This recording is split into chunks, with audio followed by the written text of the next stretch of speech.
This MC is a notorious agent from the underworld. Now that he's back, even powerful tycoons have to bow down. The chairman's own daughter wants to marry him, but our protagonist prefers hiding his skills as a security guard.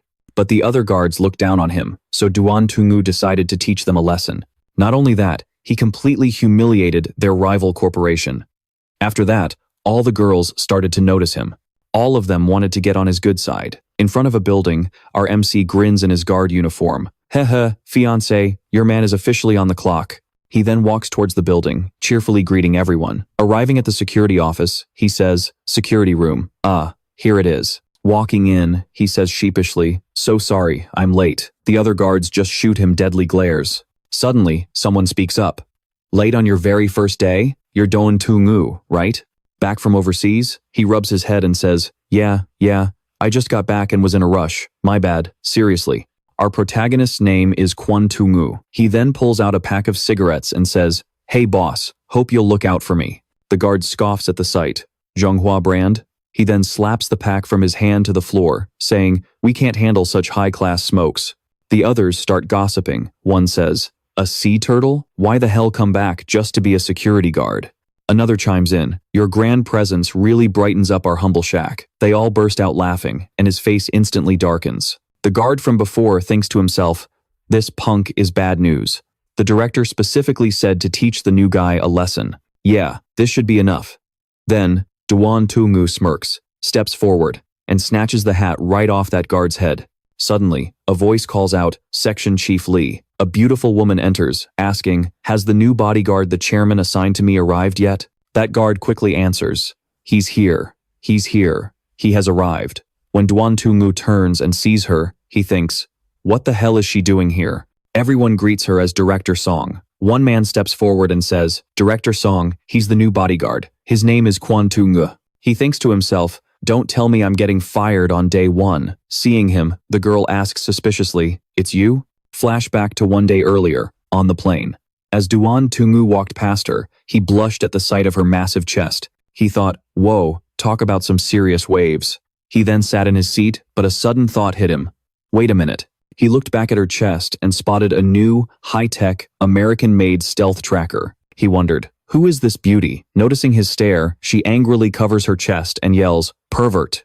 Everyone around turns to look as she slaps him across the face. Duan Tungu then tries to explain, "Miss, for a beauty of your caliber, I just wanted to warn you. Someone has planted a stealth tracker on you." Hearing that, she just asks, She then delivers a swift kick right between his legs and says, "You're full of it." He collapses to the floor. Trembling, he says, "I'm telling the truth. If you don't believe me, check your chest." She screams, "You dare look again, you filthy pervert? You got a death wish?" But he keeps begging, "Please, just move your hand. I'll find it for you." Hearing that, she screams, "Ah, somebody help." At that moment, a group of bodyguards appears, asking, "Miss, what's wrong?" They drag him away as he continues to shout, "I'm not a pervert. I'm telling the truth." Back to the present, Miss Song says, "You're that filthy pervert. You want to be my bodyguard? More like you came here looking to die." Duan Tungu breaks into a cold sweat. "No, it was all just a little misunderstanding." She then continues, "However, if my father was the one who arranged this, I'll give you one chance. Let's see if you can survive it." Suddenly, the bodyguards surround him. Seeing this, he immediately says, "Whoa, fellas, let's talk this out." The bodyguards then charge at Kwon Tungu. He calmly counters every single one of their attacks.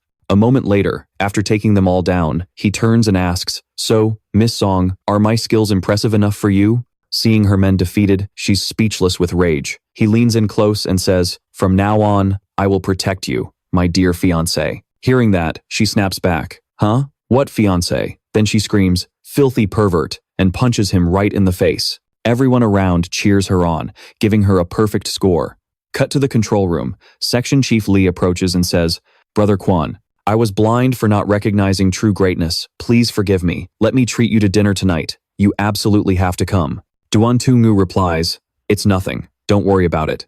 You were just following orders." Just then, he gets told the chairman is calling for him. He answers the phone. "Hello, Boss Song? What? A welcome dinner? I can't. Some other time. Section Chief Lee from security just invited me to dinner tonight." Hearing this, Section Chief Lee starts coughing nervously, then turns to him, pleading. He says, Brother Quan, are you trying to get me fired? We have a long future as colleagues. We can eat any time. Please, just accept the chairman's invitation. Seeing this, Duan Tungu says, is that so? All right, fine. Then he speaks into the phone, Boss Song. On second thought, I don't really feel like going out with old Lee anymore. Section Chief Lee bursts into tears. Thanks, brother. Scene change. Outside, Qian Linfeng, the chairman's secretary, called out, Mr. Quan. She then introduced herself. I'm Qian Linfeng, the chairman's secretary. Mr. Quan, this way, please. Seeing the grand spectacle of bodyguards and luxury cars, he muttered, holy crap. As he got in the car, he said, isn't this just a meal? Why all the fanfare? Inside the car, the chairman of the Jinghuang group, Song Zongji, explained, Mr. Quan, there's something you should know. We've recently had some friction with the Xingwei group. They have underworld connections, so we can't afford to be careless. Hearing this, he said, so that's how it is. Then Doan Quan asked, did you hire me as Miss Song's bodyguard because you're afraid they'll launch a sneak attack? Song Zongji replied, exactly. I'm extremely worried about Xiao Yi's safety. And since you came recommended by Master Quan Jing, I had to see for myself. Looking out the window, Doan Quan asked, Boss Song, where are we heading? Do we really have to leave the city for a meal? Song Zongzi said, the food at Jinghuang Group's Qixia branch is considered exceptional. I'm sure you'll love it, Mr. Quan. Doan Quan then said, somehow, I'm getting the feeling we won't be making it to dinner today. Just then, a voice crackled over the radio. Chairman, 3 cars are blocking our convoy up ahead. We're trapped.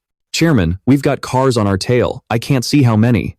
Hearing this, Song Zongzi said urgently, it's Xingwei's men. Quan immediately shot back. What? The chairman continued. Those bastards. It has to be them.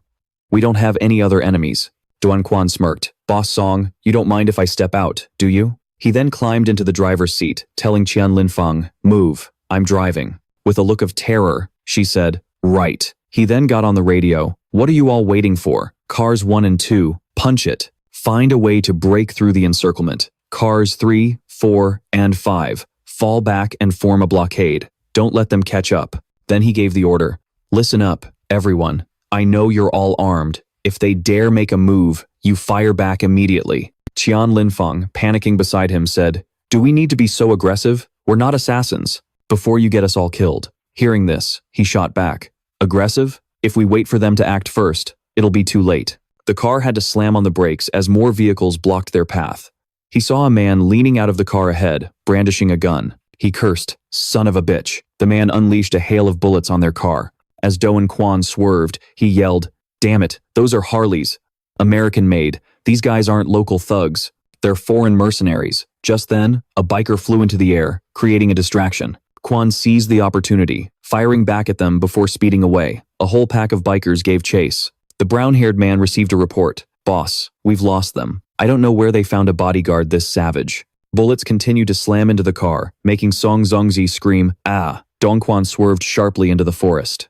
Seeing this, the brown-haired man ordered, keep on them. The bikers behind him gunned their engines. Suddenly, Quan appeared out of the trees. They screamed in shock. Ah. He casually stood there, dangling a biker's helmet like a toy. Then he charged, taking down the remaining riders. One after another, the bikers all hit the dirt.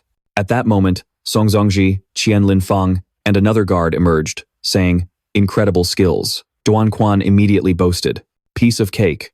My opponents were just too weak. Suddenly, a bullet zipped right past his face. He whipped around and yelled, get down, sniper. They immediately dove behind a large rock. Song Zongzi asked worriedly, Mr. Quan, what do we do now? The guard saw what was in Quan's hand and asked, where the hell did you get a mine from? Duan Quan turned with a grin. Oh, this? I just lifted it off one of those guys earlier. The brown-haired man took aim, furious. What the hell is this guy?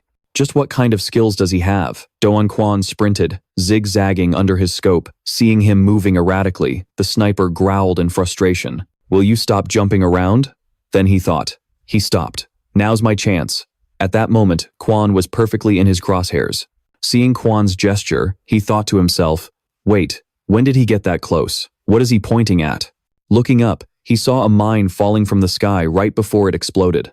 Scene changed to a house, where the brown-haired man was fuming. We had 40 to 50 men against a dozen of theirs, and you still couldn't get the job done. The mercenaries bailed, and you even got the cops involved. All the while, a man in a white shirt sat listening in silence. The The brown-haired man said, "Big brother, I am willing to accept my punishment." The man in white asked, "Oh? And why is that?" He replied, "Boss, you won't believe this. Song Zongji only had 2 bodyguards, and for all intents and purposes, only one of them actually did anything. Our huge force was defeated by him alone." The man in white, casually playing a game, said, "It just means we underestimated the Jinghuang group's bodyguard. You take a fall, you get wiser." He said, "Listen up, kid. Our boy, Fan Xingwei, went from 0 to hero in just 6 years. He's been through hell and back to get to this point. Don't get too worked up over the Qin Hoang group. Worst case, we just cut all ties." At this moment, the brown-haired Xiaofan replied, "Don't worry, I'll get my payback myself." Hearing that, the man in white ruffled his hair and said, "Find someone with some skills, and dig into the background of Tong Tun Chi's bodyguard. With enough time, anything is possible." The scene changes to the King Hoang group. Miss Tong spoke up, "There's no need to argue about this guy. I know exactly what he's capable of. I stand by my original point. Our company has no place for an employee with such a disgusting character. I want him to get the hell out, immediately." At that, her father, Tong Tun Chi, furiously roared, "Shut up." She then said, "Making him dad's bodyguard is fine." Tian Lam Fuang, standing nearby, thought, "A good suggestion."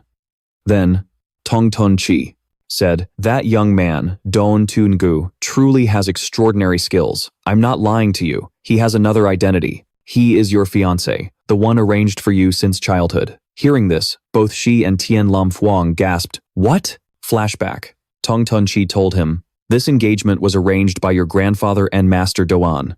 Master Doan Qin did your grandfather a great service back then, so they sealed the deal with this marriage. Doan came back from abroad for this very engagement. My father made me swear an oath that if Master Doan Qin doesn't cancel this engagement, I can't unilaterally break it off." Hearing this, Doan Tungu asked back, "What's the catch with this oath? Go on, Boss Tong, spit it out." Tong Tun Chi replied, "Since you're so direct, my father gifted your master 5% of the group's shares as an engagement gift. Right now, that 5% is worth at least 500 million. If you want to call off the marriage, you pay back the 500 million. Or, if you want to marry Xiao Di, you still have to present that 500 million as a wedding gift." Hearing this, Don Tunju thought, "Son of a bitch. So the old geezer sent me back to pay off his debt." He then stepped forward and said, "Boss Tong, if I said I'd go get the money to pay you back right now, would you believe me?" Tong Tun Chi replied, "I have another idea. I wonder if you'd agree to be my daughter's bodyguard to work it off." Back to the present. Tong Tun Chi said to Tong Di, "So, I hope you'll change your attitude towards him." Tong Di angrily retorted, "What does the older generation's business have to do with me? I don't want a bodyguard like him anyway. If there's nothing else, Chairman, I'm leaving." The next day, Doan Tu Nu was busy charming the beautiful ladies. He said, "Hey beautiful, can I get your number? So I can contact you conveniently. For work, of course." The girl shyly replied, "Deputy Chief Doan, the chairman forbids using phones during work hours. If we get caught, we'll be fired." Witnessing this, a few others started gossiping. One said, "See that lecher over there? He was just made Deputy Chief of Security. And just like that, he was already winning the girl over." She said, "Why don't you see for yourself? My phone doesn't have a password." Doan Tungu immediately replied, all right, let me see." Another guy muttered, "Such a beautiful flower, wasted on a pig. We haven't even dared to make a move, and some guard is acting all high and mighty?" The other continued, "He's got backing. The chairman appointed him directly. I heard he even had dinner with him yesterday." Suddenly, another guard approached and said, "Mr. Doan, so there you are. I helped you register for a few sets of uniforms to change into. I got all the sizes, just see which one fits." Doan Tungu turned and said, "Chief Li, thank you." Before he could finish his sentence, Tian Lam Fuang approached and said, "Deputy Chief Duan, quite the cheerful mood, aren't we? Are you instructing the reception team now? Or are you just smitten by these 2 pretty girls?" Seeing her, he thought to himself, "This secretary, she seems even more beautiful now. Am I seeing things?" Then, she said, "Can you come over for a chat?" Doan Tu Engu smoothly replied, "A request from a beauty? Of course, I have all the time in the world." Witnessing this, everyone thought Secretary Tian never says a word or cracks a smile, but she smiled today. "Who the hell is this Doan Tu Engu guy?" Entering the room, Tian Lam Fuang said, "The chairman would like to thank you for saving his life yesterday, Deputy Chief Doan. He wants to invite you to dinner." Hearing that, he asked, "Dinner with an old man?" Sounds boring. I'm not interested. She then picked up her phone and said, "You're putting me in a difficult position. Why don't you tell him?" Directly, he shot back. "Fine, let me talk to him."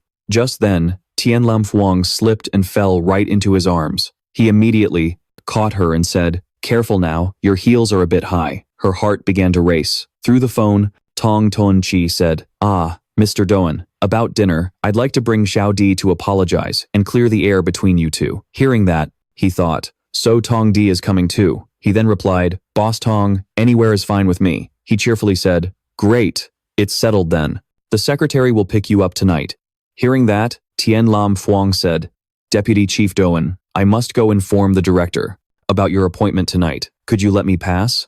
She then left, but not without turning back to remind him, "Don't forget, I'm picking you up tonight." He immediately replied, "See you, Secretary Tian." Seeing this, the onlookers thought, what the hell is their relationship? As for him, he walked out of the room with a grin and announced, "I'm in a great mood today. Lunch is on me. Everyone, order whatever you want." The receptionists warned, "This is bad. If Manager Man from Supervision sees this, we're toast." He wondered, what gives that guy so much power? A girl replied, "Manager Man enforces all the company rules on the CEO's orders, and he's extremely strict." Hearing this, he scoffed, "Oh, so the Supervision Department is just a pack of watchdogs spying on everyone?"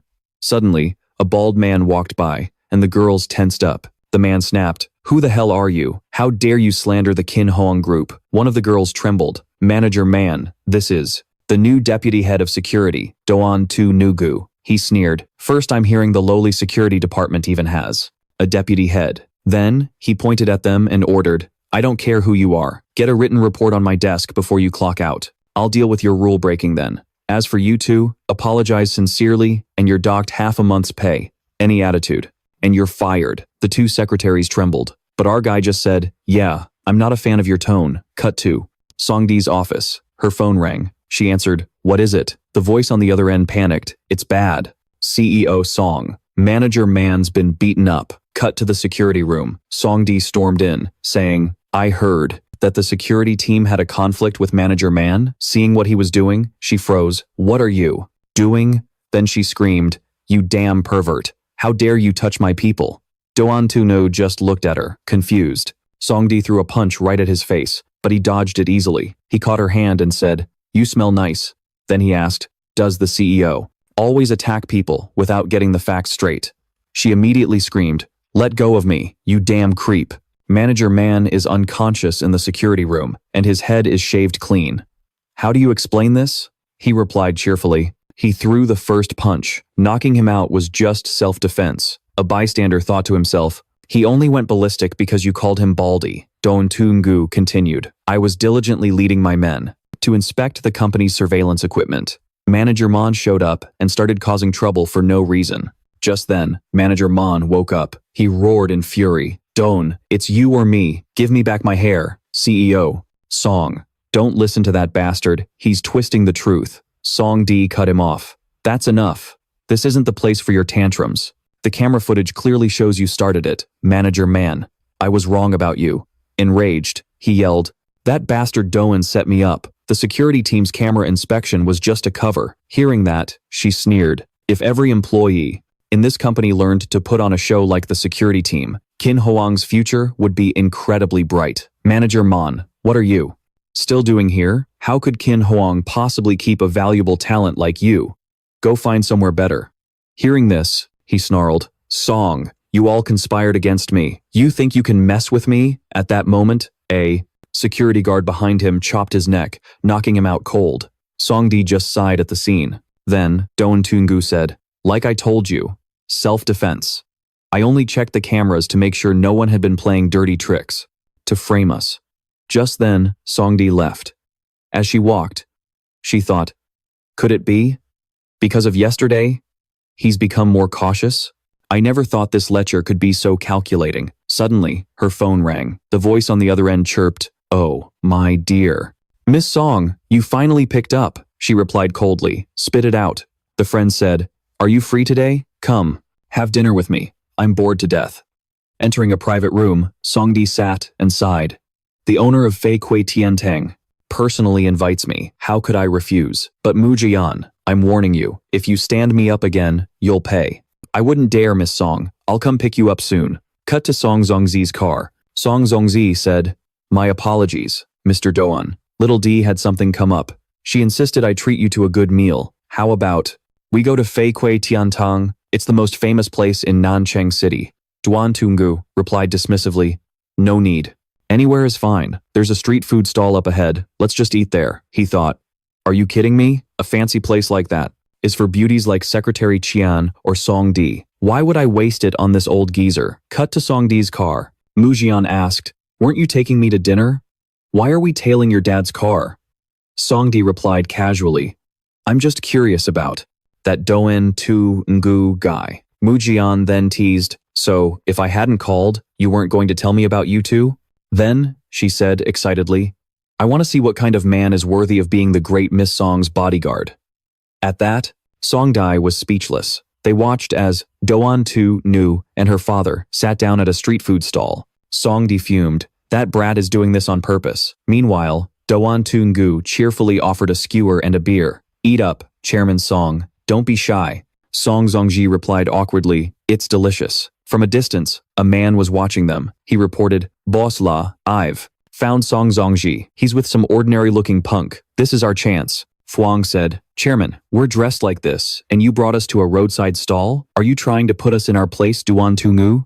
Ngu casually replied, you're like goldfish in a tank. I'm a shark in the ocean, fighting to survive every single day. To me, having food like this is already paradise. I suggest you two eat something, because you won't get the chance later. There are people around here targeting Chairman Tong. If they're not admirers, they're definitely watching him. Hearing this, Tong Tun Chi panicked. Could it be those guys from Hung Mai? He quickly said, with me here, you two have nothing to fear. Besides, there are cameras everywhere. And even if your enemies wanted to do something, they'd have to lure you to a place like a KTV lounge, where there are no cameras. Suddenly, a luxury car screeched to a halt. A man got out, smiling cheerfully. Well, this is an unexpected pleasure. Chairman Tong, you remember me, don't you? Tong Tun Chi replied, of course, Chairman Nungu of the Hongdo Group. Chairman Nungu then said, ever since our last collaboration, I've wanted to treat you to a meal, Chairman Tong. What a fortunate coincidence. I was wondering if you'd join us at the KTV lounge for some entertainment?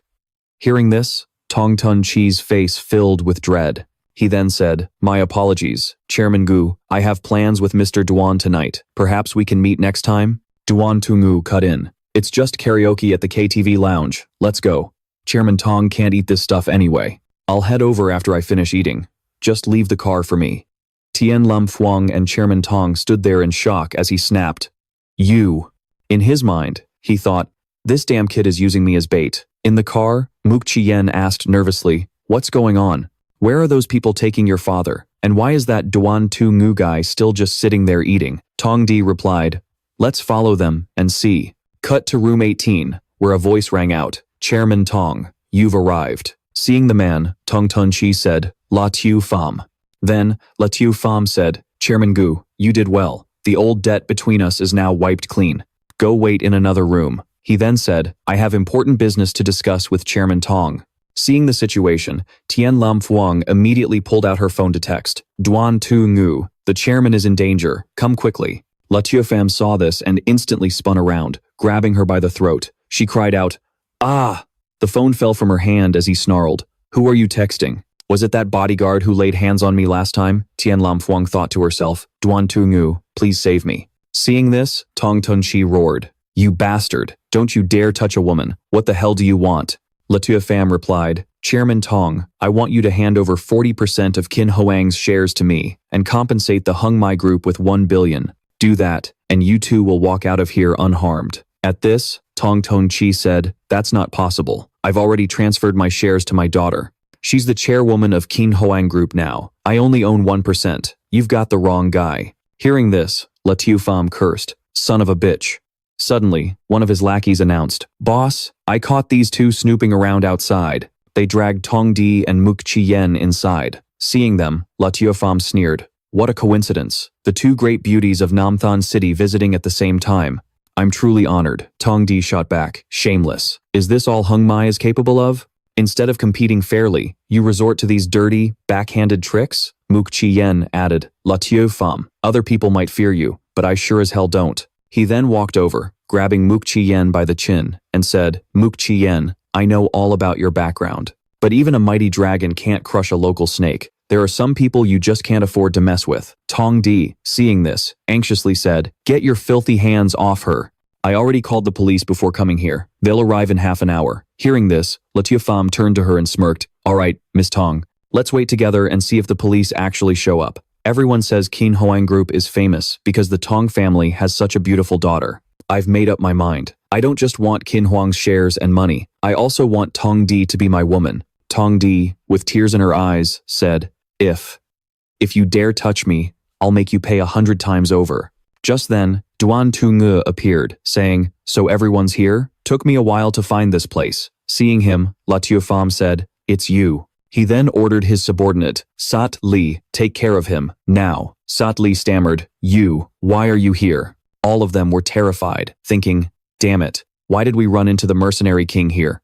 Duan Tungu ordered, On your knees. Don't move. I'll deal with you all later. They immediately complied. Enraged, La Tio Fam pulled out a gun and fired at him, yelling, Bastard! I won't let you get away today. One of his underlings watched in horror. He dares to shoot at the razor? Duan Tungu easily dodged the bullet and rushed forward, slicing the gun in his hand clean in two. La Tio Fam screamed in pain, Ag! A goon muttered, He's the razor, the one who can cut through anything. How did we end up his enemy? This is a suicide mission. Next, Duan Tungu landed a solid punch on La Tio Fam's face. He said, All you little kids, stay down. Witnessing this scene, Tian Lam Fuang was in awe. Incredible. He's so powerful. He then walked over to Tong Dai, who asked warily, What do you want? He simply said, I'm pretending to be your man. How else are you going to get out of here? She retorted angrily. I don't need you to pretend. I know exactly what you're after, you pervert.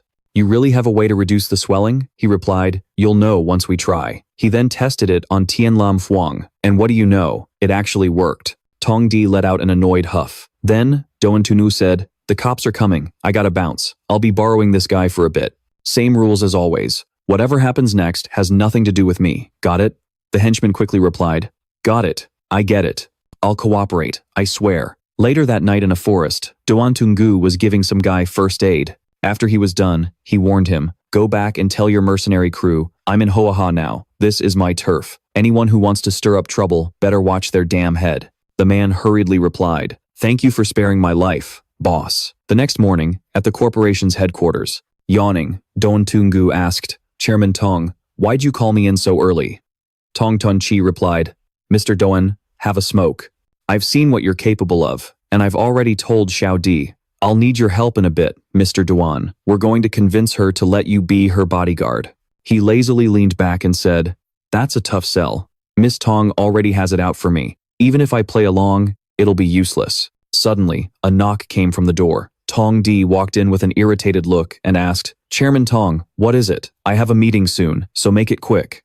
At this, Tong Tun Chi said, Xiao Di, please reconsider my offer. You saw for yourself what Mr. Doan can do last night. He's the best one to protect you. Tong Di shot back. Did you call me here just to talk about this boring topic again? She then added, Putting someone untrustworthy with questionable character by my side is the biggest danger of all. Using the chairman as bait is the very definition of irresponsibility. Not to mention, our guy was just puffing on a cigarette. She turned to look at him and snapped, I hate people who smoke. Doan Tungu immediately tossed the cigarette aside and spoke. Seems the misunderstanding on the plane left a really bad impression on you. Whatever, it's time for me to head out. Just then, Tong Di walked out, closing the door behind her. Tong Ton Chi tried to smooth things over. Mr. Doan, Xiao Di is just inexperienced. For Master Doan Kan's sake, I hope you can put up with it for a few days. That Lanat Dao guy is extremely cunning. Xiao Di needs your protection. Just then, he ran into Tian Lam Fuang. She asked, Why the long face? Rough night? He replied, I don't have a place to stay, and I haven't been paid a dime. I had to crash at an internet cafe last night, Tian Lam Fuang said shyly. You helped me so much yesterday. Let me help you find a place. Suddenly, his phone rang. The voice on the other end said, Is this Doan Tungu? I heard you're looking to rent an apartment. I have a condo available, he thought to himself. I just told Secretary Tian I needed a place, and someone's already calling? Am I being bugged? He asked cautiously. Who is this? How did you know I need a place to rent? The person on the line was Mook Chi Yen. She said, "Aren't you supposed to be some kind of badass, and you can't figure this out? I want to see you in 2 minutes. If you're late, you'll face the consequences." Cut to an apartment. Don Tu-ngo burst through the door, yelling, "Tian Lam Phuong."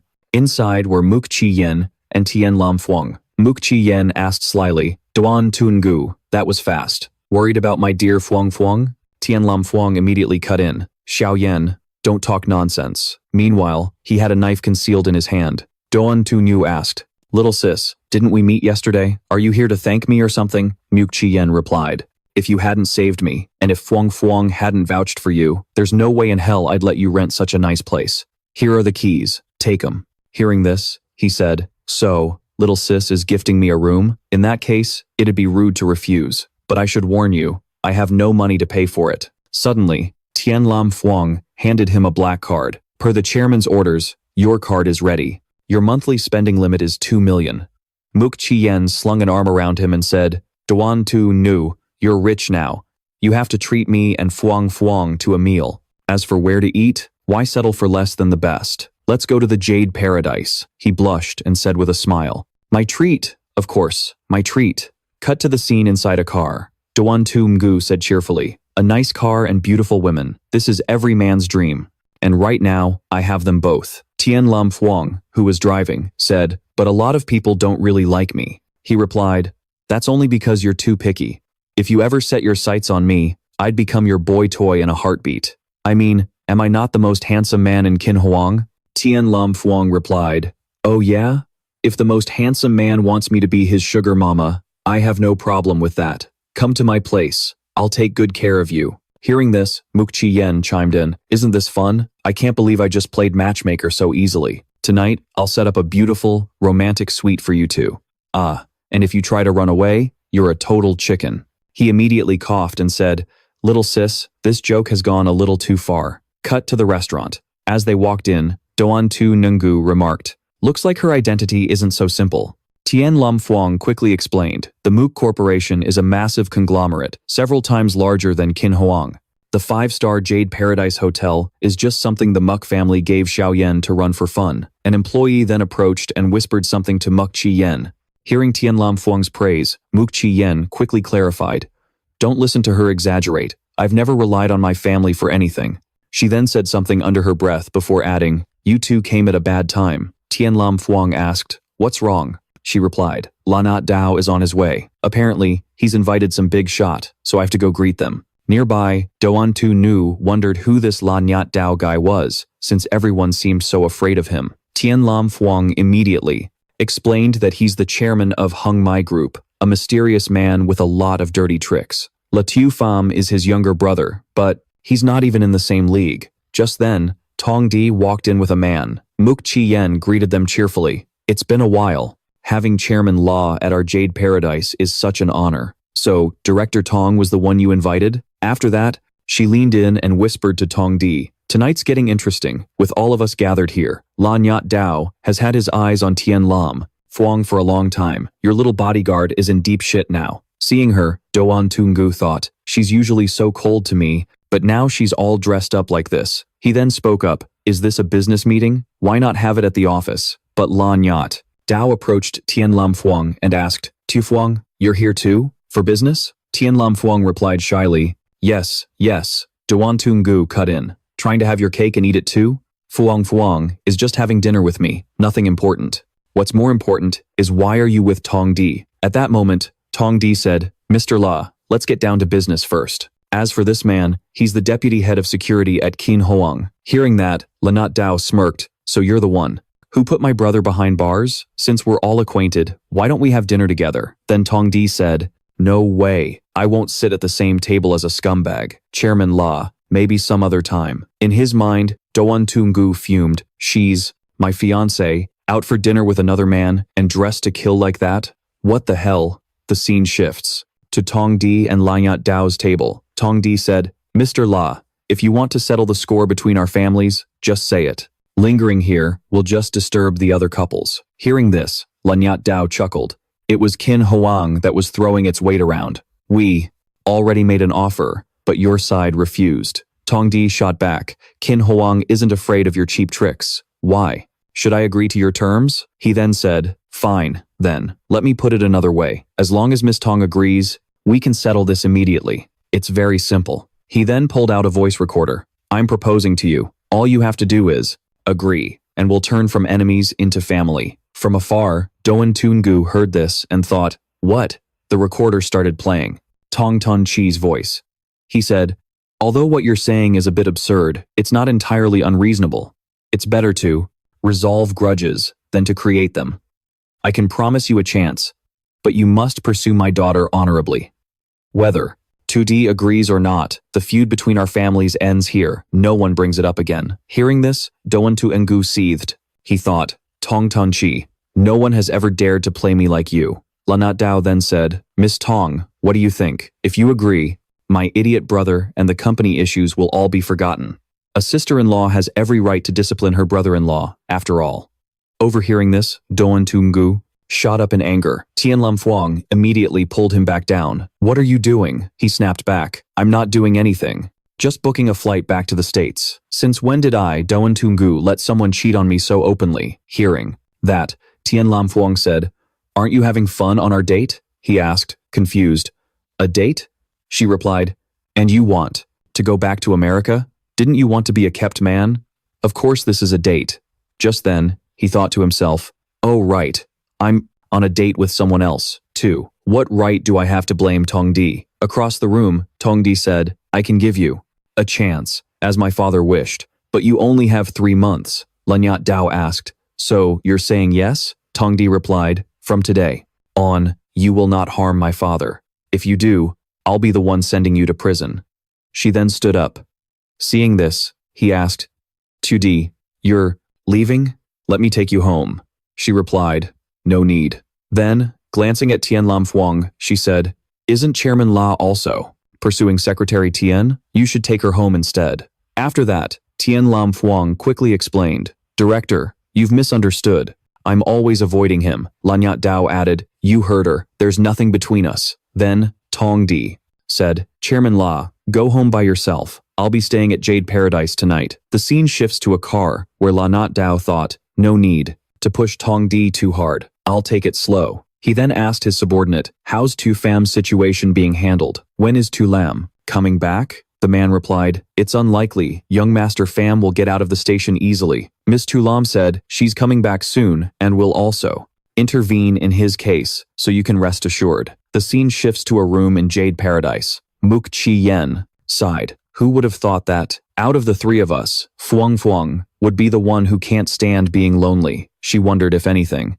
would happen tonight between her and that deputy head Doan. In the next room, Tianlam Fuang thought to herself, what's wrong with me? I've only known him for a few days, and I'm with him just to save face. Just then, she looked into the living room and saw Doan Tu Engu lying on the sofa. Walking over, she thought, this guy actually passed out and fell asleep. The next morning, Tianlam Fuang heard a voice. Tua Fuang, are you awake? Doan Toongu said, I have to go check on Mook Chi Yen's apartment today, so I took a half day off. I won't be going back to the company with you. Hearing this, Tianlam Fuang thought, is he being considerate of me? Getting worked up over other people's nonsense. I guess that's part of being a man. Meanwhile, on the street, Doan Tu Engju wonders to himself, where the hell is this Mo Dien Hien place? Why is it so hard to find? Suddenly, a scream rings out. You hit me on purpose. I know what you're trying to do, but I won't give in. On the roadside, a group of thugs were harassing a young woman. We know all about you. Once we've got our eyes on you, you'll end up dead or crippled, little girl. Seeing this, he steps forward and immediately takes care of them. Afterward, he says, I hate guys who bully women, then turns to her. Are you okay? Are you hurt? The girl replies, just a few scrapes, but they wrecked my scooter. Hearing this, he says, hop on the back of my bike. I'll take you home. Where do you live?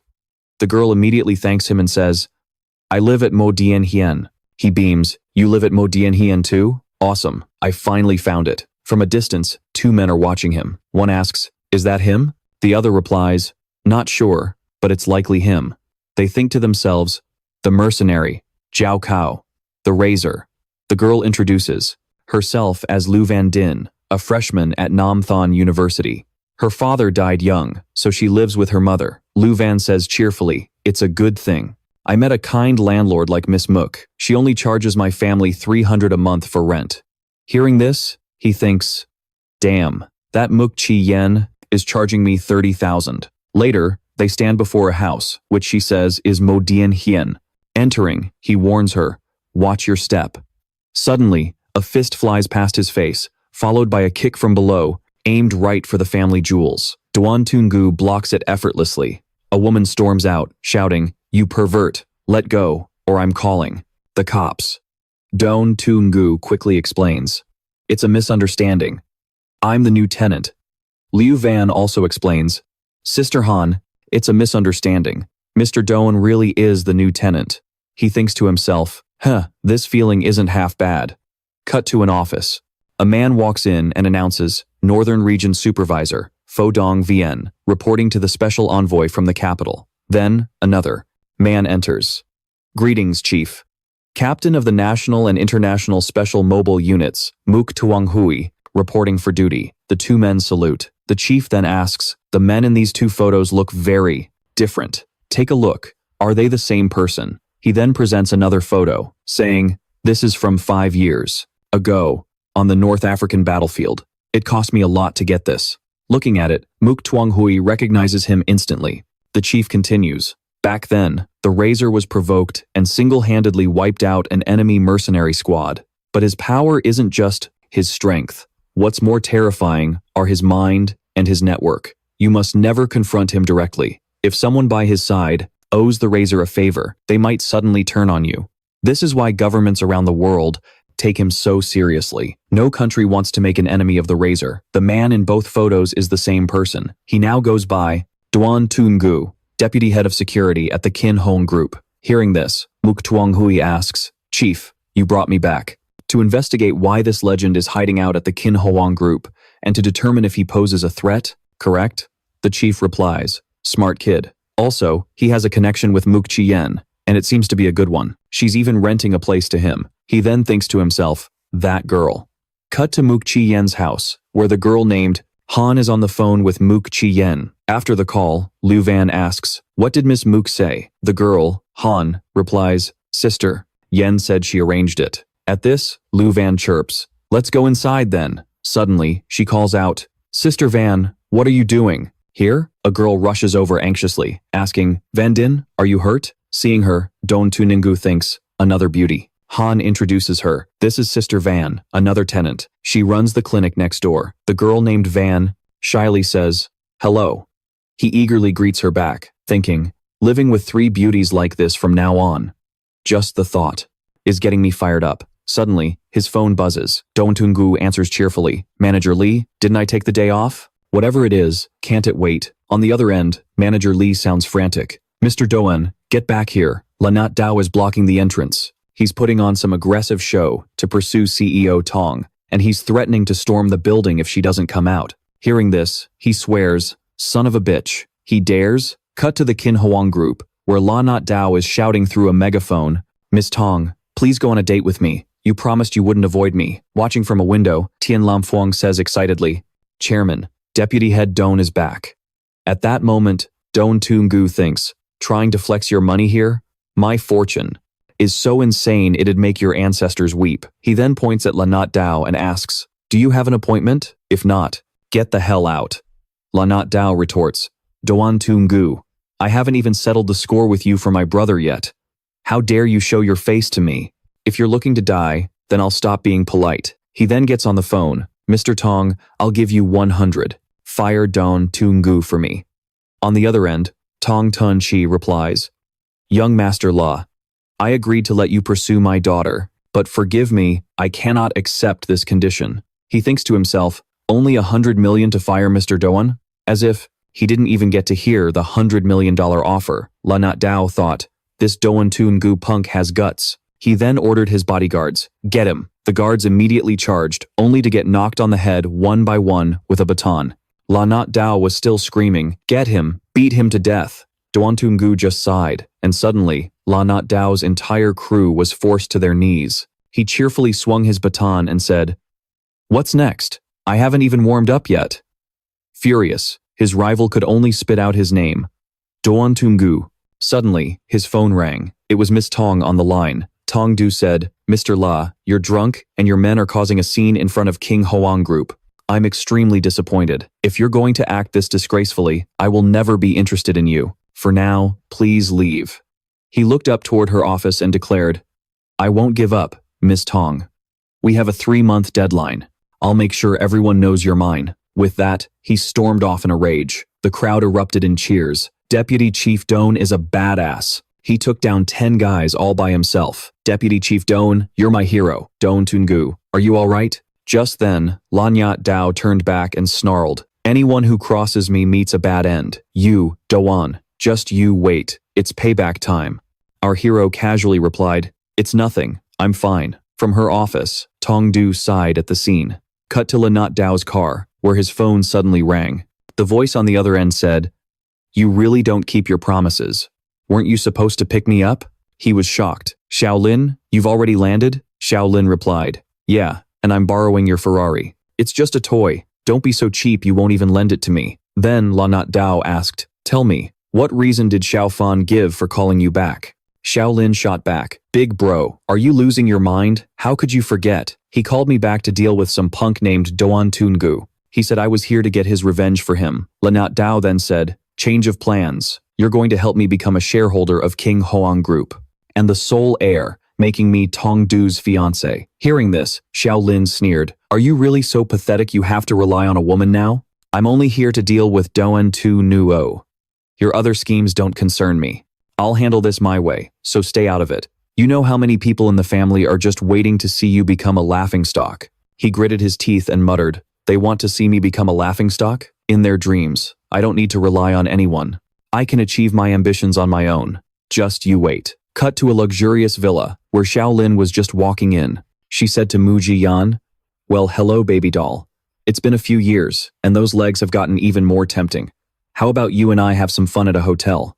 I'll make you feel like you're floating on air." Mu Ji-yan, shocked, asked, "What could be so important to bring the great Miss La back? What could bring back the one who swore never to set foot in Huaxia again?" Shaolin replied casually, "Oh, it's nothing major. Just helping my brother teach one of his enemies a lesson. Name's Doan Tunugu. I hear you're acquainted."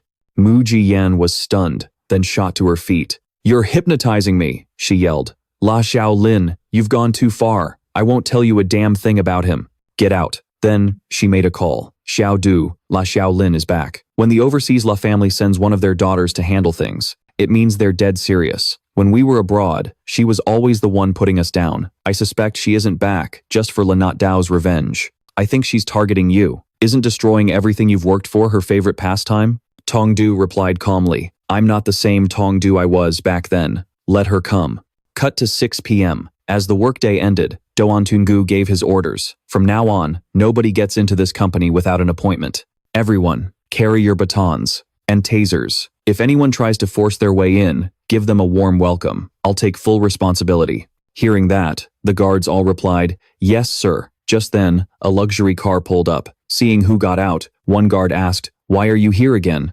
"If you don't have an appointment, we can't let you in." Lanyat Dao shot back, "I'm your CEO's boyfriend. I'm here to pick her up after work to show my sincerity. I came alone this time." The guard scoffed, "Boyfriend? What boyfriend?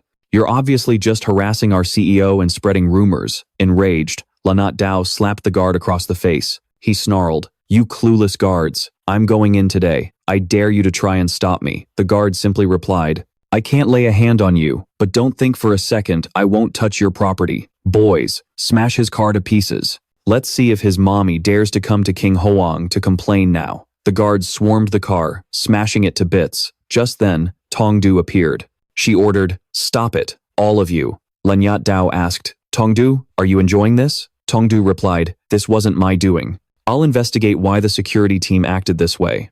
As for your car, I will compensate you for its market value." Hearing that, Lanyat Dao's mood brightened. If it was just a misunderstanding, then let's forget it. Don't worry about the car, just have dinner with me. But Tong Du replied, "I'm sorry, I have to deal with my security team. Please leave." Lanyat Dao said, "Okay. Rome wasn't built in a day. I'll be back tomorrow." Afterwards, Tong Du gathered the security team and said, "I know you did what you did for the good of the company. But your methods were too reckless. Everyone will write an incident report, and you'll all be docked 1 month's pay. Doan-tu and Gu stepped forward and said, I'm the one who ordered them to wreck the car, so punish me. I'll pay for the damages too. I help you get rid of Lanat Dao, and the moment something goes wrong, you pin it all on me? I'm done protecting a girl with your kind of character. The surrounding guards started whispering. She acts so high and mighty all day, like she's above everyone. She doesn't even respect her own father. Stubborn and close-minded, can't see the good in people, only looks for faults. Just then, Doan-tu suddenly started taking off his shirt. Seeing this, she asked frantically, What the hell do you think you're doing? He replied calmly, I have zero interest in a block of ice like you. I'm just taking off this uniform and quitting. Otherwise, my friends back home would laugh their asses off. Every job I take is worth between $500 million and $1 billion. Consider this me paying back the company's shares in full. We'll stay out of each other's way. We're even now. Hope to never see you again. After Doan-tu left, he found himself back at Mo Dien Hien. He was walking down the hall when a noise caught his attention. He thought, A girl named Han was shouting in front of a door. Ngo Fong, I'm here now, so stop harassing Sister Van. Ngo Fong shot back, cut the crap. Get Lu Van out here to face me. He was a trainer at a boxing gym. When his lackey saw Doan-tu, he yelled, Boss Fong, be careful. That's the bum who beat us up last time. Doan-tu immediately walked over and slapped the guy. Then, Ngo Fong ordered, You dare hit my man? Boys, get him. The girl, Han, quickly said, Mr. Doan, I'll help you. Suddenly, she saw one of the goons get sent flying. Doan-tu casually held a thug by his shirt and said, Done. Seeing this, she muttered, Well, that was fast. No Fong thought to himself, I'll make you pay for this humiliation. Lu Van stepped out of the house and said, Mr. Down, thank you. They were after me. If it wasn't for you, I don't know what I would have done. Doan-tu replied, Don't mention it. We're neighbors, after all. Think of us as family. In his head, he thought, Beautiful women really are trouble, but I'd actually regret it if I went back to the States now. Just then, a little girl appeared, saying, Mister, thank you for chasing the bad guys away from my mommy. This was Lu Van's daughter, Lu Thien Tien. Hearing the little girl's words, he thought, Mommy? The scene changes to an office, where Mook Chi-yen is holding a man's arm, and saying, Big brother, I missed you so much. You were gone for 2 years on some secret mission. Why are you suddenly back? Mook Tuang-hui said, I have a special assignment in Namthon City. Then he asked her, Is it safe to talk here? Mook Chi-yen cheerfully pressed a button on the desk and said, I've activated all the signal jammers. No one can eavesdrop on us. Next, Mook Tuang-hui asked, Do you know Doan-tu? Mook Chi-yen asked curiously, Did they really send you all the way back here just for Doan-tu? Does he have some kind of special identity? Mook Tuang-hai replied, Everything concerning him is classified. The real reason I'm back is for your safety. I can't say more, but in short, don't get too involved with him. Hearing this, Mook Chi-yen thought to herself, This Doan-tu is definitely more than he seems. Fuang, for your own good, I might have to step in before you fall in too deep. The next morning at his place, Doan-tu was working out. He was doing a handstand. Suddenly, he heard a cry. He immediately stopped his workout and wondered, Is there danger? Could someone have snuck past me into Mo Dien Hien? Stepping out of his room, he asked blankly, What's going on here? Everyone was anxiously surrounding the girl named Han. She cried, It hurts so much. An auntie appeared behind him and yelled, Doan-tu. Another auntie said angrily, I'm going to kill you. You perv. I knew from the start you were no good. Doan-tu was stunned, then quickly said, This is a misunderstanding, a complete misunderstanding. The girl, Han, sitting on the floor, quickly explained, Auntie Liu, I just fell while I was exercising. He only rushed over because he heard the noise. He then walked over to examine her injury and said, This is a martial arts training bruise. It's pretty serious. I need to give you first aid immediately. This might sting a bit, so just bear with me. He then placed his hand on her injury. The girl cried out in pain. Everyone around asked worriedly, Hunter, are you okay? Then, the girl said, No, I'm fine. Actually, the pain is already subsiding. Thank you. I have to go. The Kin Hoang group is holding a recruitment event at the university today. If I miss it, I'll have to wait until next year. At that moment, Doan-tu put an arm around her and said, You can't take the subway with that injury. Let me give you a ride. He then helped her up, making the girl blush. The scene changes to the street, where Doan-tu is pedaling his bike and chuckling to himself. The girl, Han, asked suspiciously, What are you laughing at, you perv? he replied. Just a minute ago, you were thanking me, now I'm a perv. Guess it's true that women are a handful, the girl said, flustered. Who needs you to take care of them? Stop messing with me. The scene shifts to the university, as Doan Tungu and the girl walk in. Seeing Tian Lam Fuang, he quickly called out, Xiao Fuang. Tian Lam Fuang turned around and said, Doan Tungu, as tears streamed down her face. She then said, I really thought you had left. Please don't go, okay? He immediately replied, let's not talk about that now. Whatever made you cry, it's all my fault. I'm sorry. At this, Tian Lam Fuang blushed. Then her demeanor changed. Deputy Chief Doan, the job fair isn't over. Please help keep an eye on things. She explained. 80% of the people at this job fair are here to apply to the Qin Hoang Group. At Jinghuang Corporation, applicants were swarming them. Here's my resume. Give me a chance. Pick me. Seeing the chaos, Doan Tuangu snapped. You can't even form a proper line. Hiring any of you would be pointless. He then stomped his foot and declared, Jinghuang is suspending all hiring this morning. Take back every single one of your applications. Jinghuang needs people who can follow the rules. Anyone without discipline is out. This afternoon, we'll announce a new submission location. Everyone will line up. If one person cuts, we're gone. We're not desperate for candidates anyway. Hearing this, someone demanded, and who the hell are you? Some big shot from Jinghuang? He calmly replied, I'm the deputy head of security. The guy scoffed. A freaking security guard? What gives you the right to speak for the corporation? Get back to your post, gatekeeper. But then, Tian Lam Fuang stepped in. What he said is now the official decision of Jinghuang. If you have a problem with it, you can leave. The applicants hesitated. Well, Doan Tungu then added, there's no such thing as a lowly job, but narrow-minded people have no place in Jinghuang.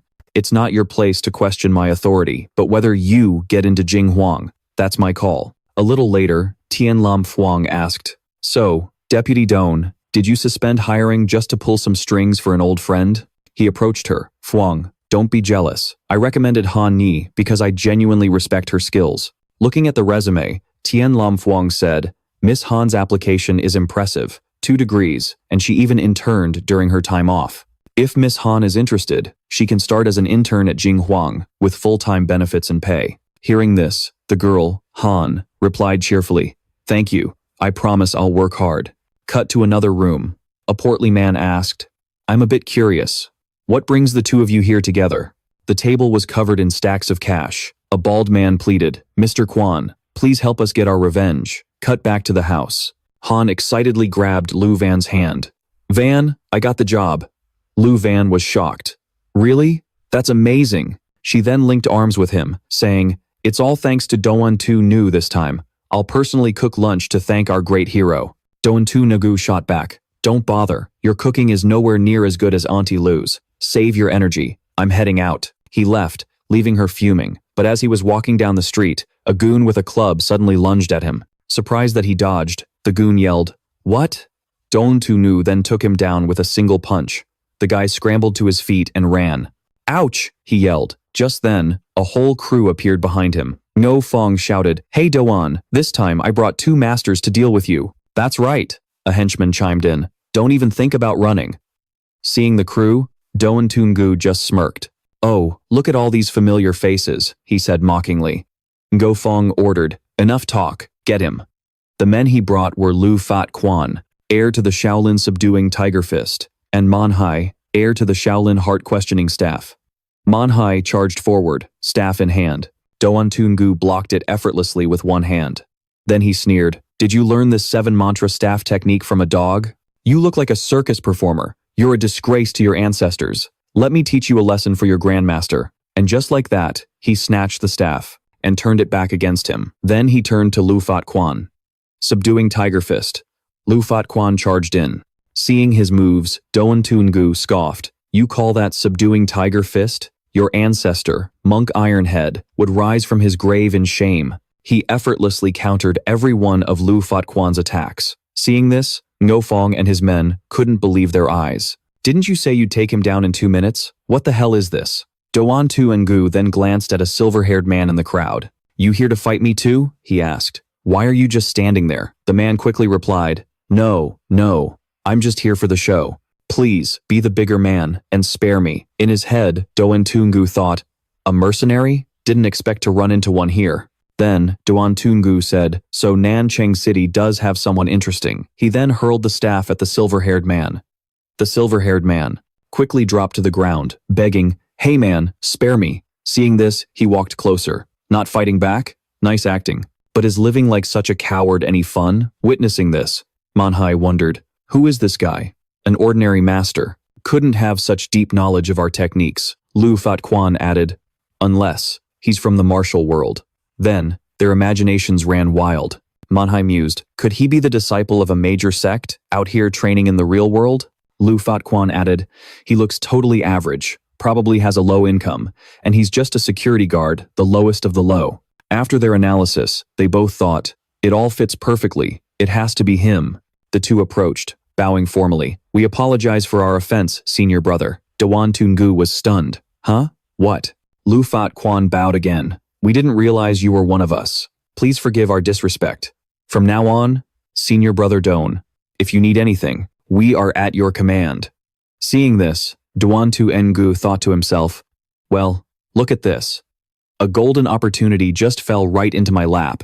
Duan Tungu then said, I'm following my master's orders, secretly training in the mortal world, and I don't want my identity exposed. But someone came and disturbed my training, forcing my hand. That wasn't my intention. As he spoke, he glanced at No Fong.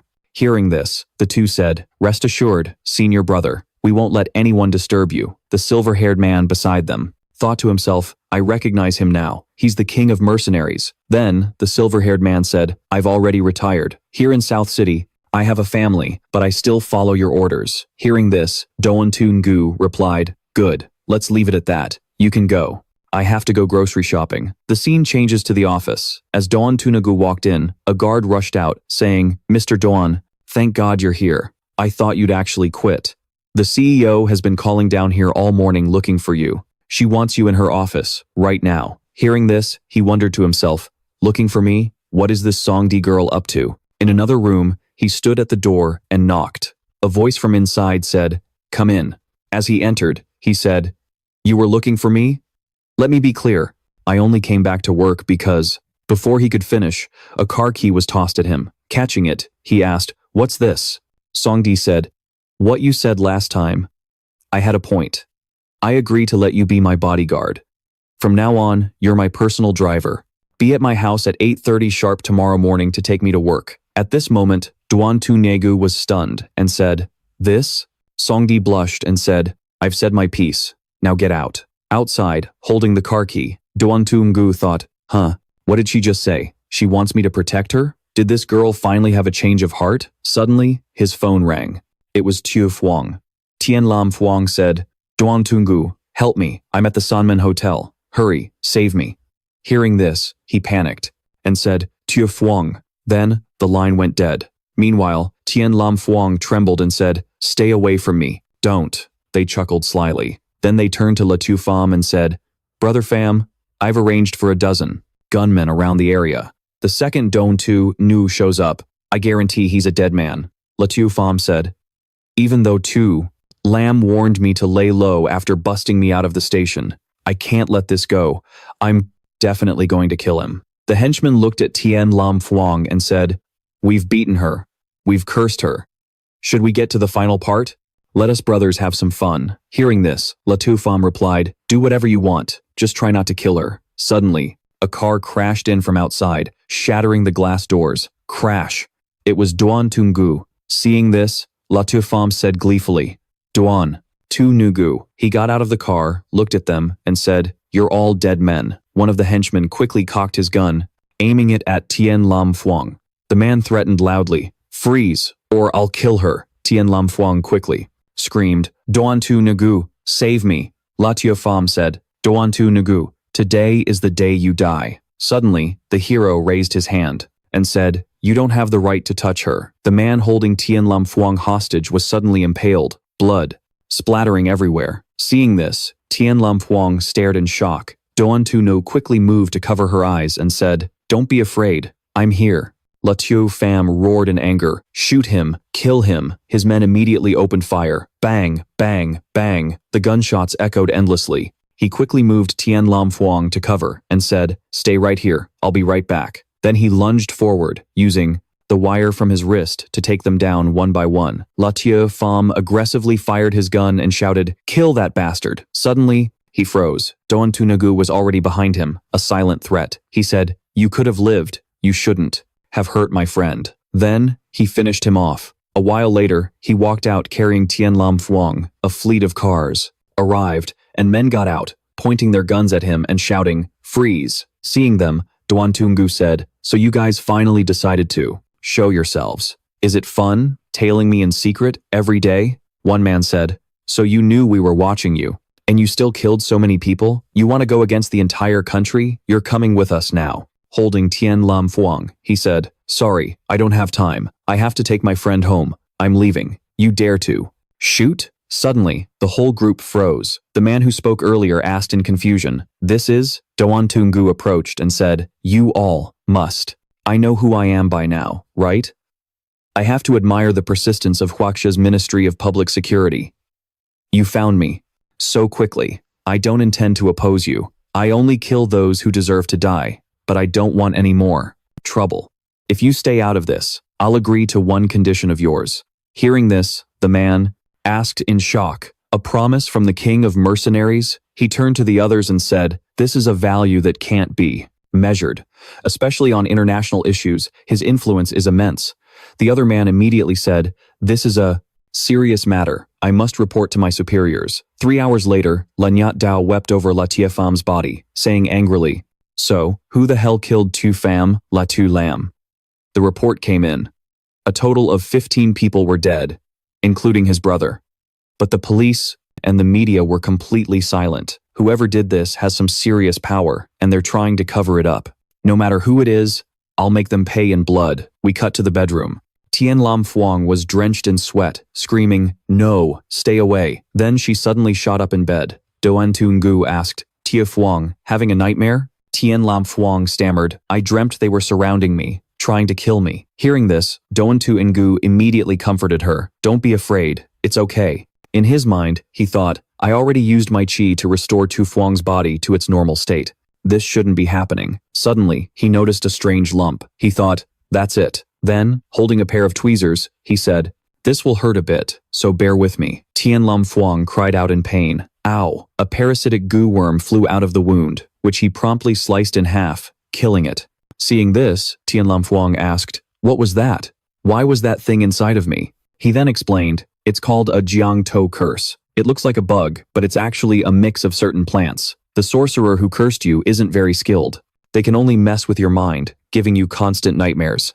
To cast this curse, they need your hair or a personal item. I bet that La Family is behind this." He thought, "The medium used for the curse is still with the sorcerer. If I don't get it back, Tu Phuong could still be in danger." He then said, "You got dragged into this because of me. They couldn't find any trace of me at the scene, so they came after you instead. I promise, it won't happen again. Trust me." The next morning, a man came to the door and said, "Mr. Doan, my captain wants to see you." Hearing this, Doan Tunug replied, "Special police, huh? All right. I'm curious what you guys plan to do with me." At the Nanthon City Public Security Bureau. In the office, Muk Tuang Hui thought to himself, "I can't believe the legendary #1 mercenary, Zhao Long, is from Huaxia. There's a saying in the Special Police Task Force, there are 3 people in this world you should never ever mess with. The king of hackers, who can infiltrate any network on Earth. His skills are unmatched, and he's dominated the globe for over 10 years. The king of arms, a master of firearms who also invents bizarre and unique weapons. And the king of mercenaries, a figure that governments are both wary of and desperate to have on their side. The men who would die for him are everywhere." Then, Muk Tuang Hui said, "My superiors and I are personally very interested in you. Rest assured, we come in peace. We just want to be your friend." Hearing this, Doan Tu Ngu casually replied, "Friends, I can agree to that. But if you have any other requests, I can't help you. You know, I've already washed my hands of that life and personally extinguished my lamp of glory. The lamp of glory is the ultimate dream for a mercenary. Only someone whose skills are recognized by the vast majority of their peers earns the right to light their own lamp of glory. It's the deification ritual of the mercenary world, something they worship above all else." Then, Muk Tuang Hui said, Our foreign intelligence unit just sent a report. There's a special organization called the Monster Alliance. They nearly wiped out all the mercenaries who had achieved the Lamp of Glory. They even shattered your Lamp of Glory. This organization is small, but new members must completely renounce their mercenary identity to join. I hear the screening process is incredibly strict. If you're not at a monster level, you can't get in even if you quit being a merc. After listening, Doan Tunu asked, "You're not suspecting that I'm the boss of this so-called alliance, are you? Tell your superiors to relax. I'm done with the mercenary world for good. I don't want anything to do with it ever again. Can I go now?" The scene changes to evening, at the house. At the dinner table, Tian Lam Fuang said, "Thanks for coming to protect me again tonight." Doan Tungu replied, "For a meal this good, I'd be willing to protect you every single day." Hearing that, she said, "Oh really? Then you should come over every day." Suddenly, Doan Tungu sensed something was off. He quickly covered Tian Lam Fuang's mouth and said, "Shh, don't make a sound. Go to your room and lock the door. Don't open it, no matter what happens." He spotted several suspicious figures outside. Hiding behind a wall, Doan Tungu thought, the sorcerer found his way to Tu Fuang's house.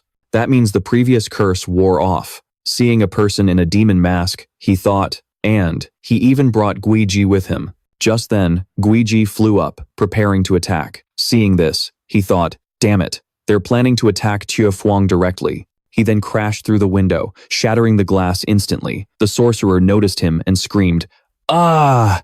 Guiji, protect me." Guiji immediately rushed forward, letting out a cry. Ha! Guiji is a puppet created to protect the sorcerer. She possesses superhuman strength and completely obeys her master's commands. As he lunged for the sorcerer, Guiji dropped down in front to protect him. She easily blocked his attack. Then, she grabbed his hand with a loud crack. Seeing this, he thought, this is bad.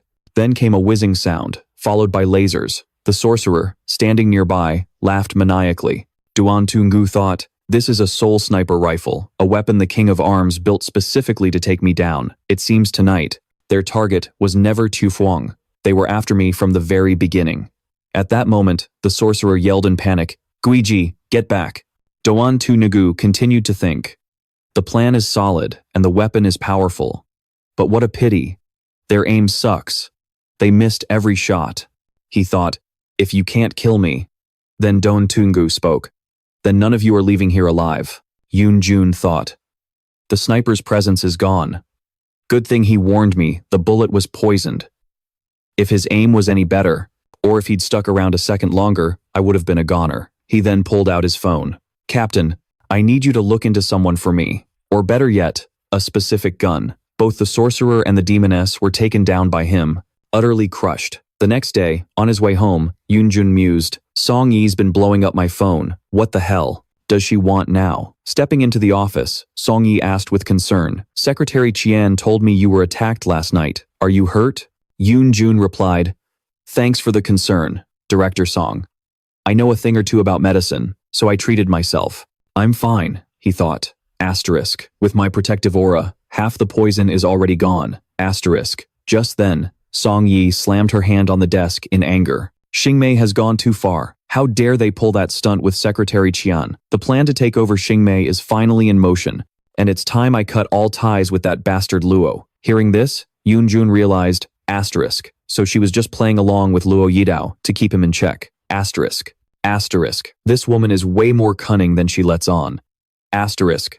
Song Yi then said, once Jinghuang and Xingmei start their stock market war, Luo Yidao will stop at nothing to take out Jinghuang's top brass. I need you to protect my father and Secretary Qian until this is over. He asked, and what about you? You're the one Luo Yidao will hate the most. Song Yi replied coolly, I've trained in martial arts since I was a kid. If he wants a piece of me, let him come. Yoonjun said, Luo Yidao isn't capable enough to get his hands on a spirit sniper rifle. He must have someone powerful backing him. Then he added, and don't forget, I'm your personal bodyguard. In his mind, he thought, asterisk, this counterattack on Xingmei won't be as simple as she thinks. Asterisk. He then said, whether it's Miss Qian or your father, I won't let anyone lay a single finger on them. In the meeting room, a director was reporting. After the investment, Xingmei's stock price has been steadily climbing. Someone else added, if we want to acquire Xingmei now, we're looking at massive losses.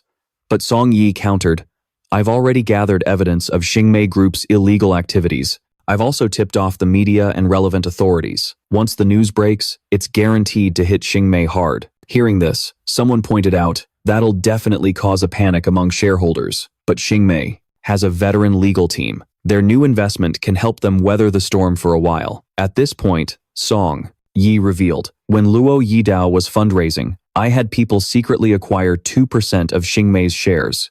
It cost about $1 billion. She then called out, Xiaofeng. Secretary Qian immediately responded, once the damaging news about Xingmei goes public, the market will get volatile. That's when we'll suddenly dump all our shares. It's guaranteed to trigger a chain reaction. It'll send Xingmei's stock into a nosedive. Everyone praised her. Brilliant. Simply brilliant. Cut to Xingmei's headquarters, where Luo Yidao was screaming in a rage. That damn bitch, Song Yi. How dare she play me? I'll make you pay for this. He ordered his underlings, move it. Contact the major financial groups right now. Secure a $3 billion loan to calm the shareholders' nerves and stop them from panic selling. His subordinate scrambled to obey. Meanwhile, back with Song Yi, Yoon Jun asked, what's the situation? Song Yi replied, it's been less than an hour, and Xingmei's stock has already dropped 6%. Their market value has plummeted by nearly $5 billion. After a look at the stock market board, Yoon Jun said, I see. Song Yi then announced, we're starting the buy-in. Suddenly, an employee rushed in. Director, we've already bought up nearly $2 billion worth of their stock. We've managed to stabilize Xingmei's nosedive. Should we continue buying? Song Yi didn't hesitate. Keep buying. Don't stop until I give the word. The employee rushed off. Watching her, Yoon Jun thought, asterisk, a rich woman is a force to be reckoned with, asterisk. So damn domineering. He then said, Director Song, you've really opened my eyes today. Song Yi said shyly, I've always been this way. You just never noticed. After what you said to me when you were angry, I did a lot of thinking. You were right. I'll work on my flaws. Thank you, Yoon Jun. Then, Yoon Jun said, this side of you is pretty damn attractive. Blushing, Song Yi asked, what? Who are you talking about? Suddenly, the phone rang. On the other end, Director Song, Director B from Tianyun Financial Group is here. Hearing this, Song Yi replied, send her in. The CEO of Tianyun Group, Bi Shengnan, entered. Director Song, you truly are impressive, she praised. You've absolutely crippled the Xingmei Group with a single move. Luo Yidao must be coughing up blood right now. Song Yi gave a slight smile. If Luo Yidao knew you were backing Jinghuang Group, Director B, he'd never admit defeat. Bi Shengnan scoffed. He's from the Luo family's male faction. Why would he fear some outsiders from the female faction? Hearing this, Yoon Jun wondered, asterisk female faction, male faction, asterisk. He then spoke up. So, Luo Yidao is connected to that old widow from the Luo temple. What a coincidence. He thought, asterisk. Then it's no wonder he got his hands on that spirit sniper rifle. Asterisk. Noticing him, Bi Shengnan demanded, who are you, and how do you know that? The matriarch of the La family, you say? He replied casually, I'm just a security guard. I knew about it from washing dishes at the Luocha restaurant overseas. Suddenly, a panicked employee burst in. Director, we have a huge problem. Our stocks are being massively dumped. We're losing millions with every trade. Bai Shengnan asked in shock. Don't tell me we fell for Luo Yidao's trap? But Song Yi shot back. Impossible. A massive financial group must be backing him. Meanwhile, in the capital city of Jingcheng, a man declared, the La family is certainly generous, offering up the entire Xingmei Group just to return to Huaxia. But what I want is more than just Xingmei, and this pathetic little Jinhuang. An employee entered. Director Sheng, an invitation to an engagement party has arrived for you. Reading the invitation, he mused, the La and Mu families, another marriage alliance? The daughter of the La family really knows how to play the game. This Nanchang is now too small for Luocha's ambitions. The man speaking was none other than Sheng Tianye, the CEO of the almighty Tianxia Group. He declared, it's time for the sky over this city to change. Back in the meeting room, Bi Shengnan asked Song Yi, the situation is critical for us. Do you have a way out of this? Song Yi replied, first, we need to find the bastard who's pulling the strings from the shadows. Suddenly, Bai Shengnan's secretary interrupted. Director Bai, you have a call. As soon as she answered, she exploded with rage. Sheng Tianye, it was you, wasn't it? What the hell did the La matriarchy promise you? Sheng Tianye calmly replied, I want to devour Jinhuang. It's merely some groundwork. RP4. My Qiangneng Tianxia Group's expansion into Nancheng. Aligning yourself with Jinhuang will not end well for you. And I have no desire to make an enemy of your Tianyun Group. He advised her to back out now, before a third party swoops in to pick up the scraps. After Bi Shengnan hung up, Song Yi spoke. I can't believe it. Our enemy is the Qiangneng Tianhao Group, the most powerful corporate entity in all of Huaxia. Bai Shengnan replied, the gap in our strength is just too massive. Your brilliant tactics and business genius are useless against a monster like the Qiangneng Tianhao Group. Nearby, Yin Ziyu yawned to himself. Brilliant business genius. Huh? Just then, Song Yi's phone rang. Jian, what's up? Your brother's engagement party? In Jingcheng? Sorry, I can't make it. Mu Jian replied, I know Jinhuang is in trouble. That's exactly why I'm calling you. All the major families of Jingcheng will be there. This is the perfect chance for you to find new allies. You have to come. After the call, Song Yi said, Mu Jian's right. You can't catch a tiger cub without entering the tiger's den. I'm definitely going. Then she suddenly gasped, wait, what? Your brother is engaged to someone from the La Matriarchy? Luo Xiaogang? Hearing that name, Yin Ziyu thought to himself, Luo Xiaogang. So she's finally getting engaged. 2 days later, on the plane, Mu Jian asked angrily, why the hell are you here too? Yin Ziyu replied, I'm a key executive of the Jinhuang Group. It's only natural I'd accompany my CEO on a business trip. Hearing that, Mu Jian scoffed. A security guard calling himself a key executive? You've really got some nerve. Anyway, she turned to Song Yi. Oh, by the way, Xiao Yi, I just got some news. Luo Yuncheng and Luocha have met. Song Yi asked, who's Luo Yuncheng? Mu Jian quickly explained. Luo Yuncheng is Bi Shengnan's maternal grandfather. He lives in seclusion, so it's normal you've never heard of him. He is the true patriarch of the La family. What's more, he and Luocha are actual siblings. Years ago, they became bitter rivals, fighting to become the head of the La family. Each one wanted the other dead. Then, after some unknown incident, the La family was split into the two factions we know today. Luocha and her lover were forced abroad. From then on, the La family declined, and the two branches have been sworn enemies ever since. You have to understand, the unified La family back in the day was just as powerful as the Tang family is now. Now that the two branches are about to merge, they're naturally drawing a lot of attention. Hearing this, Yin Ziyu thought to himself, they're only reuniting because of that times box, aren't they? After getting off the plane, Song Yi and Mu Jian walked together cheerfully, while Yin Ziyu trailed silently behind them. Then, his phone rang. A voice on the other end said, Yin Ziyu, you finally made it. He replied instantly, Luo Xiaogang, long time no see. She said, ever since you retired from the mercenary world, nobody knew where you went. I never expected you to return to Huaxia. I need to see you. The location? The airport coffee shop. When he arrived, Yin Ziyu asked, you found out I was here from the Mu family, didn't you? Meeting your ex-boyfriend right before your engagement. Trying to rekindle an old flame? Luo Xiaogang replied, this marriage is purely a union of interests between our families. There's no love involved. But I can't selfishly defy my family's arrangement. I just wanted to see you, to catch up with an old friend. Hearing that, Yin Ziyu pressed. It's more than just catching up, isn't it? Just be straight with me like you always were. Spit it out. Lu Xiaogong then turned and asked, why are you in Jingcheng? Are you here to interfere with the La family merger? He answered nonchalantly, I have no intention of getting involved. Right now, I'm just a security guard for the Jinhuang Group. And anyone who messes with Jinhuang means you're my enemy. Letiu Kuang then said angrily, a powerful dragon can't crush a local snake. I know you're tough, but this is their turf. The turf of the capital's elite families. Before she could finish, Doan Tungu cut in. Who gives a damn what family they are? If they dare step on me, Doan Tungu, I won't hesitate to flatten them. Meanwhile, at a coffee shop in the capital, Thang Thien Diep asked, to what do I owe the pleasure of your visit? Letiu Lam replied, it seems my information was correct. Mr. Thang is indeed a skilled martial artist.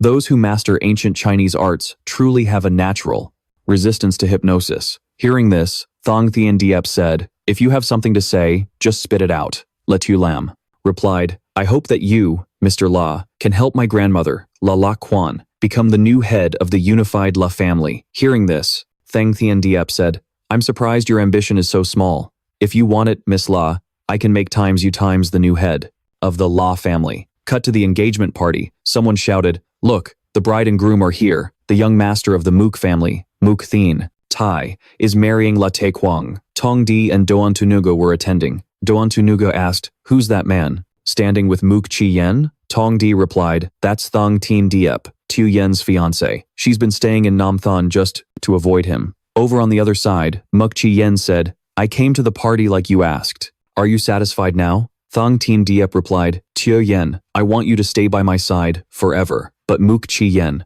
shot back, if it weren't a family order, I would never get engaged to a man like you. I'm tired. I'm going to rest. Then, she walked away. Just then, Thong Tien Diep's subordinate approached and said, Young master, everything is in place. Hearing that, Thong Tien Diep ordered, make your move. While the attention of the capital's great families was on the engagement party, a conspiracy to seize the Law family was secretly set in motion. In a car, Tat Thong Nam anxiously asked, Grandfather, does La La Quan really want the two branches of the family to become one? The patriarch of the male branch was La Thien Thon. Tat Thang Nam continued, I don't trust her. I think meeting her tonight is too dangerous. La Thien Thon replied, we're old now. Time has worn away our hatred. Suddenly, their car was rammed by another vehicle, flipping it over. A bodyguard yelled, this is bad. The master is under attack. Tat Thong Nam helped La Thien Thon out of the car and asked, Grandfather, are you all right? La Thien Thon replied, I'm fine. Then, a subordinate reported, Master, our convoy has been attacked. Judging by their skills, it's the Dai Dao Mon sect, backed by the Thong family. A group of heavily armed men approached. The subordinate quickly said, Miss, get the master out of here. We'll hold them off. Tat Thong Nam thought. To herself, Thong Tien Diep, that treacherous bastard. I have to tell Tong Di what's happening. Back at the party, the MC announced, next, let us invite the elders of the Mook and La families to give their sincerest blessings to our future happy couple. Doan Tungu scanned the room, thinking, strange. Where's the female branch of the La family? I don't see any of them. Half the hall is filled with people from other families. Then, the head of the Mook family, Mook Vien Trin, stepped forward. He asked, where is Mrs. Lala Quan? Has she not come out yet? Leto Kwong quickly replied, my apologies everyone. My grandmother suddenly felt unwell and fainted in her room. Our family doctor is treating her now, so she can't join us at the moment. After hearing this, Mook Vien Trin said, is Mrs. La's health all right? I'd like to go see her. Latia Kwong replied, thank you, Master Mook. Please, follow me. Down below. After checking her phone, Tongdi said, Duan Tun Gu, Tat Thong Nam is being hunted. She said it's by people from some group called the Dai Dao Mon, backed by Thong Thien Diep. He muttered, the Dai Dao Mon. Then he declared, if they're bringing the martial world into this, then I don't need to hide my skills anymore. Thang Tien Diep wants to play mind games with my Ma Wai sect? He's digging his own grave. Doan Tuengu then approached a security guard. The man asked, Sir, what's going on?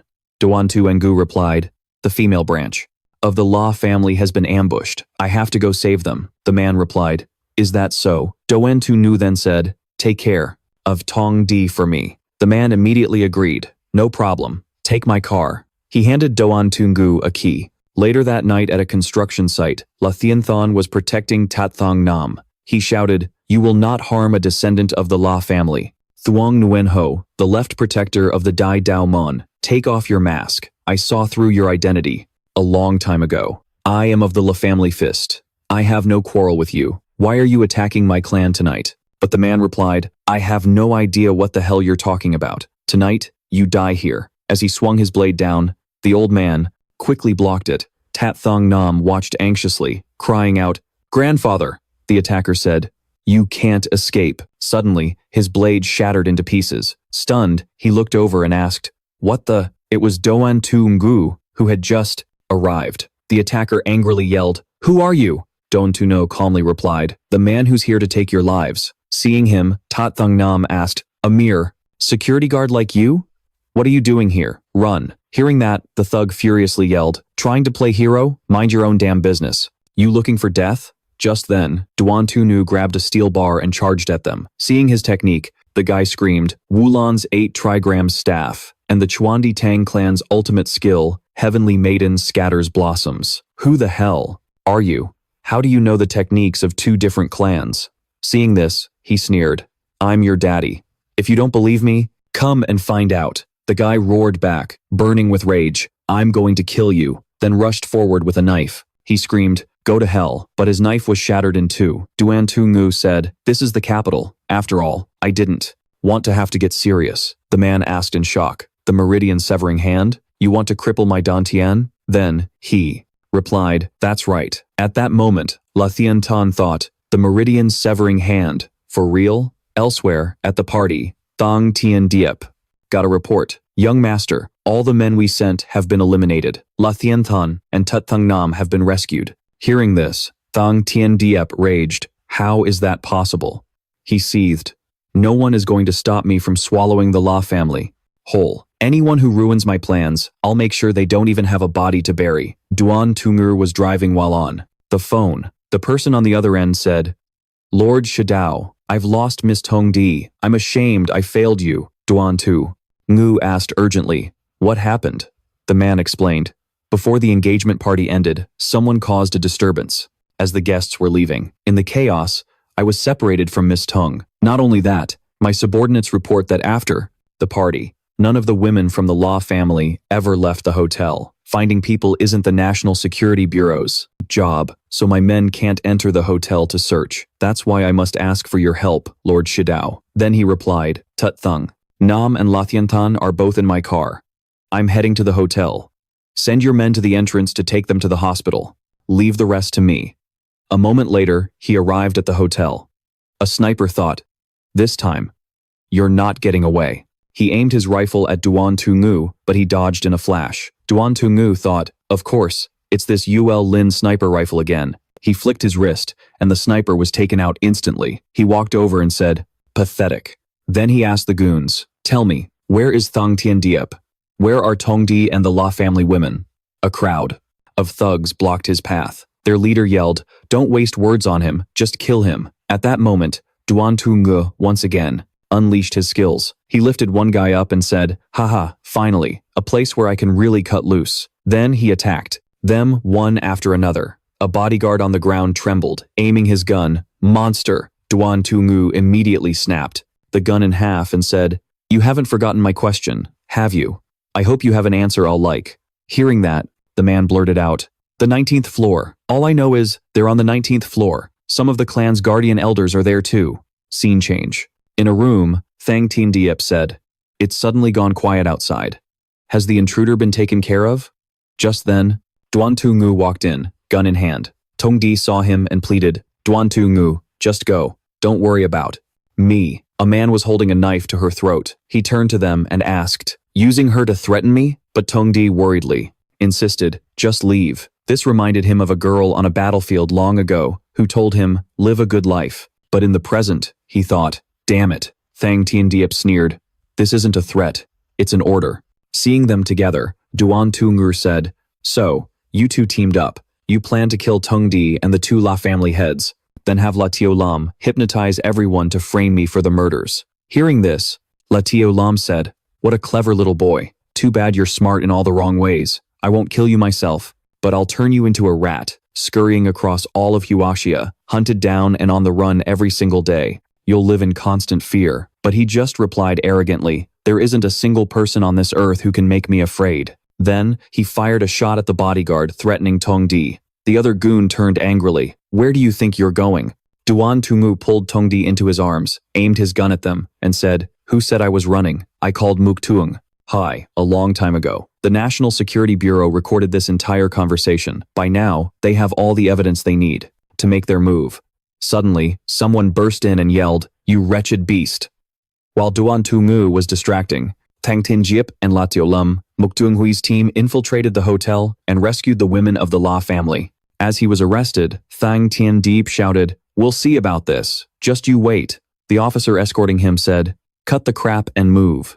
Facing La Lac Quan, La Tio Lam trembled. "Grandmother." La Lac Quan just said, "I am utterly disappointed in you." Then she turned and walked away. Holding Tong Di, Duan Tungu thought, "I'll have to keep an eye on that old hag." Scene change. To a luxurious room. Kuk Fi Yen, CEO of Hongxiang Jishang, said, "President Tong, a pleasure. I've come today to act as a mediator. I hope your Jin Huang can bury the hatchet with the Qiangneng Tianxia group to resolve things," Tong Du said. "I don't get it, CEO Cook.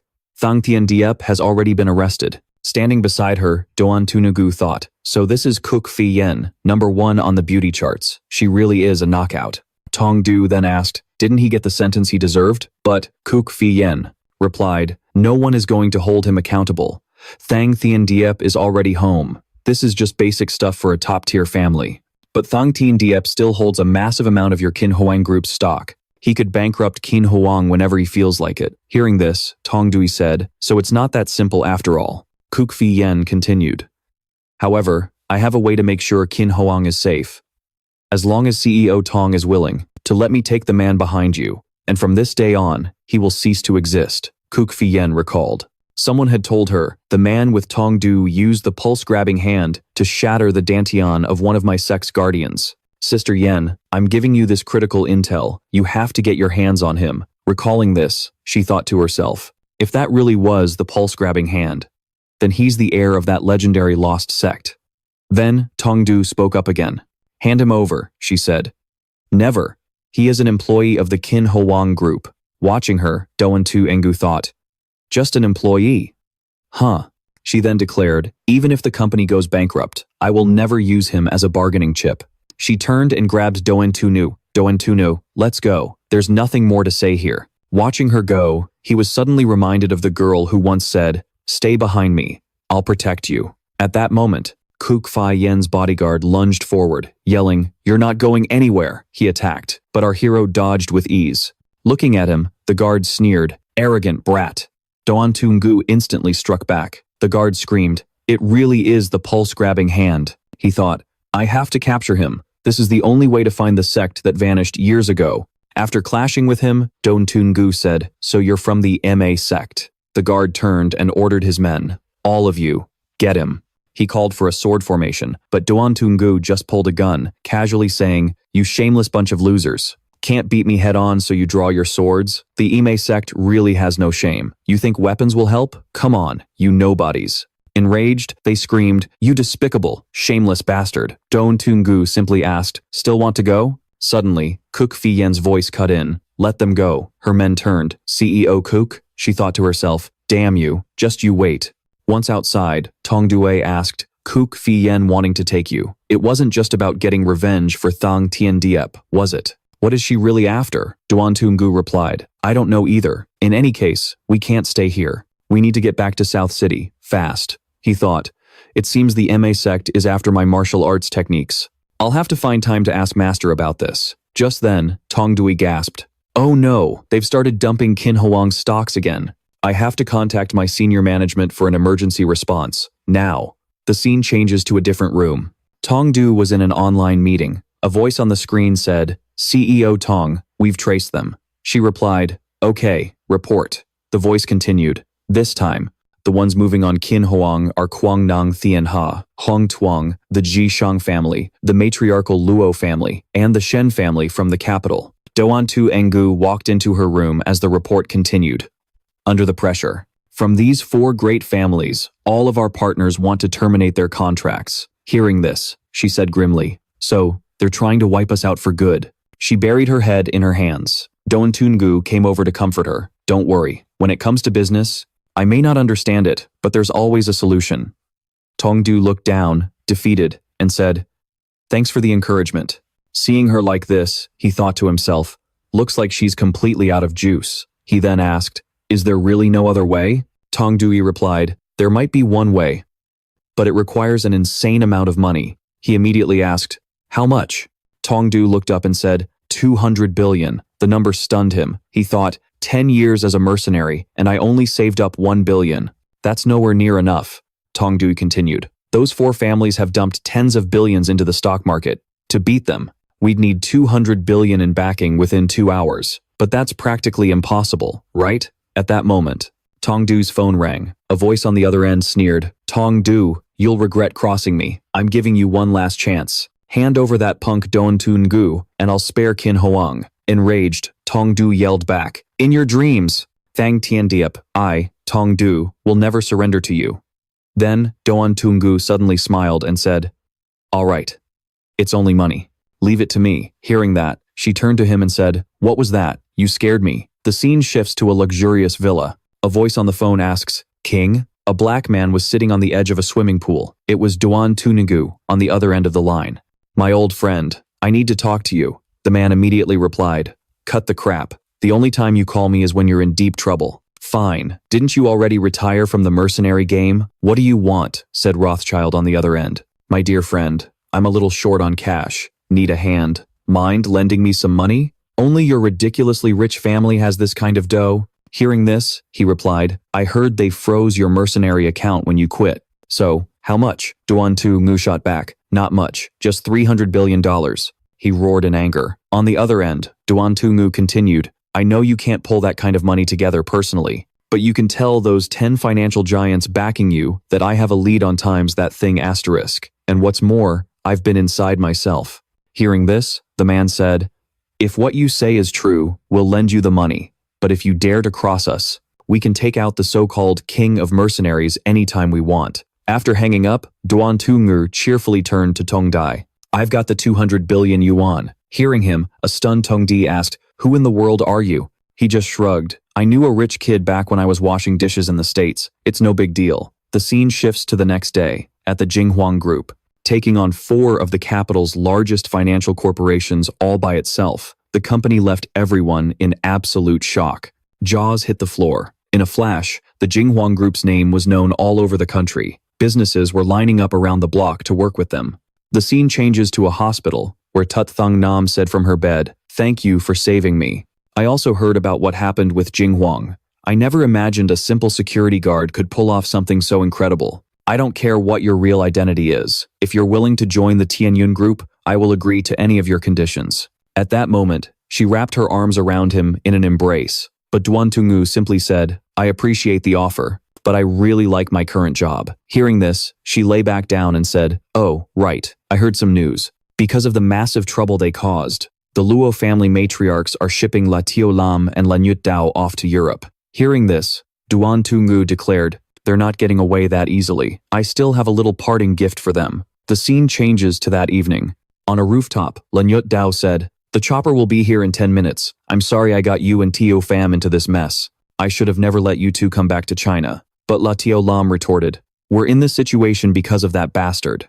I'm not going to let him win that easily." Hearing this, La Nyut Dao said, "You mean Duan Tungu? What are you planning now? We can't win against him." Suddenly, a voice echoed, "I think I heard someone call my name." And just like that, Duan Tungu appeared. Seeing him, La Nyut Dao growled through clenched teeth, "Duan Tungu, what the hell are you doing here?" Duan Tungu casually walked down, saying, "I heard you two were leaving, so I came to give you a farewell present." La Nyut Dao shielded La Tio Lam, shouting, You stay the hell away from us." Suddenly, a blade struck from behind Duan Tungu, he thought.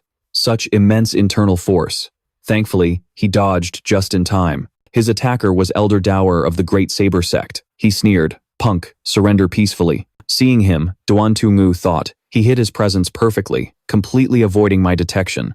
This guy is trouble. His internal energy is far greater than mine. In a straight-up fight, I'm probably not his match. Just then, the Elder lunged at him again, but he dodged. Suddenly, another person charged in, catching him by surprise. He thought, "What the?" Duan Tungu retreated, identifying the newcomer as Elder Daosan of the Great Saber Sect. The Elder said, "There's nowhere left for you to run." A dark realization hit Duan Tungu. So, to lure me into a trap.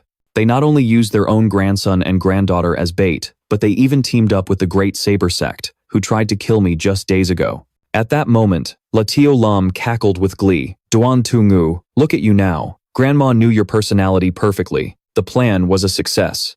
Big brother, we can finally avenge second brother." La Nyut Dao turned to her in shock. "You knew Duan Tungu was going to be here tonight? Do you realize this could have gotten us killed? We could have died. You're insane."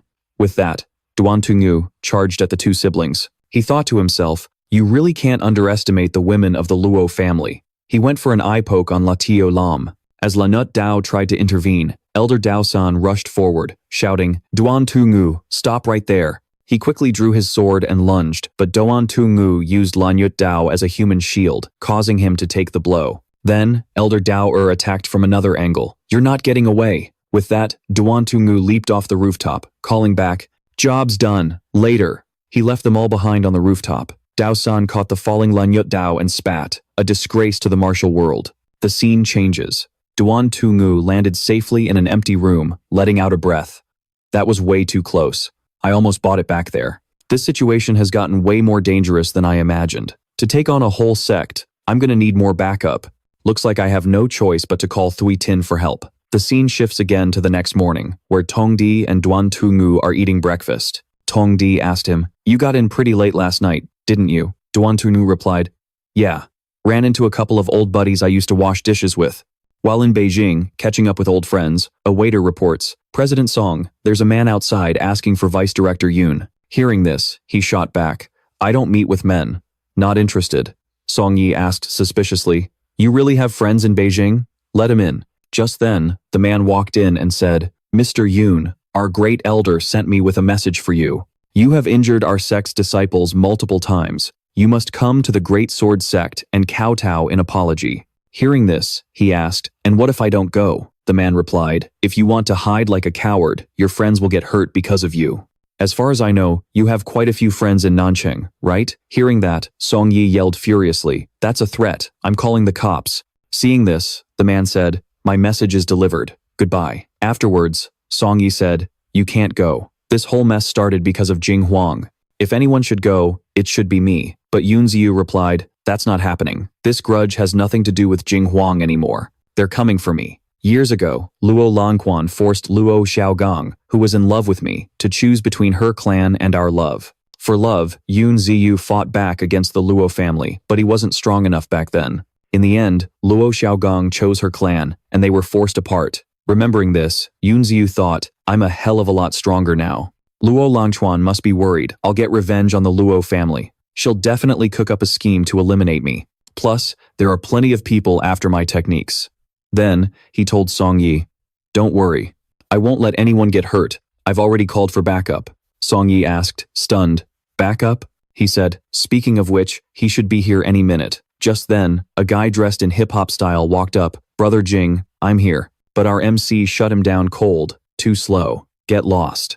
After seeing Yun Ziyu, the guy practically leaped for joy. He grabbed onto him in a tight hug. "Brother Jing, I had a hell of a time finding you. Why did you suddenly go off the grid? Without a single word. I thought you didn't need us anymore." Yun Ziyu struggled to push him off and said, "Get off me. I hate being hugged by other men." Looking over at Song Yi, the guy stammered, "A princess? Oh my god, it's the princess." Yun Ziyu immediately smacked him on the head. "You've got the wrong person." He obediently sat down. "My apologies. My bad for scaring you, miss." Then he introduced himself. "My name is Shui Jing. You're his brother?" Song Yi replied cheerfully. "Hello, Mr. Shui Jing. My name is Song Yi." They then sat down to talk. Yun Ziyu said, "I need your family's help to get me some heavy hardware." Shui Jing immediately replied, "I'd go through hell and high water for you. I even brought my squad with me. They're outside waiting for your orders. But you know I've never relied on my family. There's no way I can convince that stubborn old geezer back home." Hearing this, Yun Ziyu said, "I get your problem. For now, I can tap into the Jing Huang Bureau's funds. Tell your family to name their price. Consider it a deposit. If everything goes smoothly, I'll give you guys the South African Railway transport line." Hearing this, Shui Jing said, "Back then, no matter how much I begged, you'd never give me that railway line. Since you're offering that, just leave the family business to me. I'll make sure you're satisfied." The Tianxingja Group is the largest bodyguard company in Huaxia, with branches all over the world. Overseas, it operates more like an arms-dealing corporation.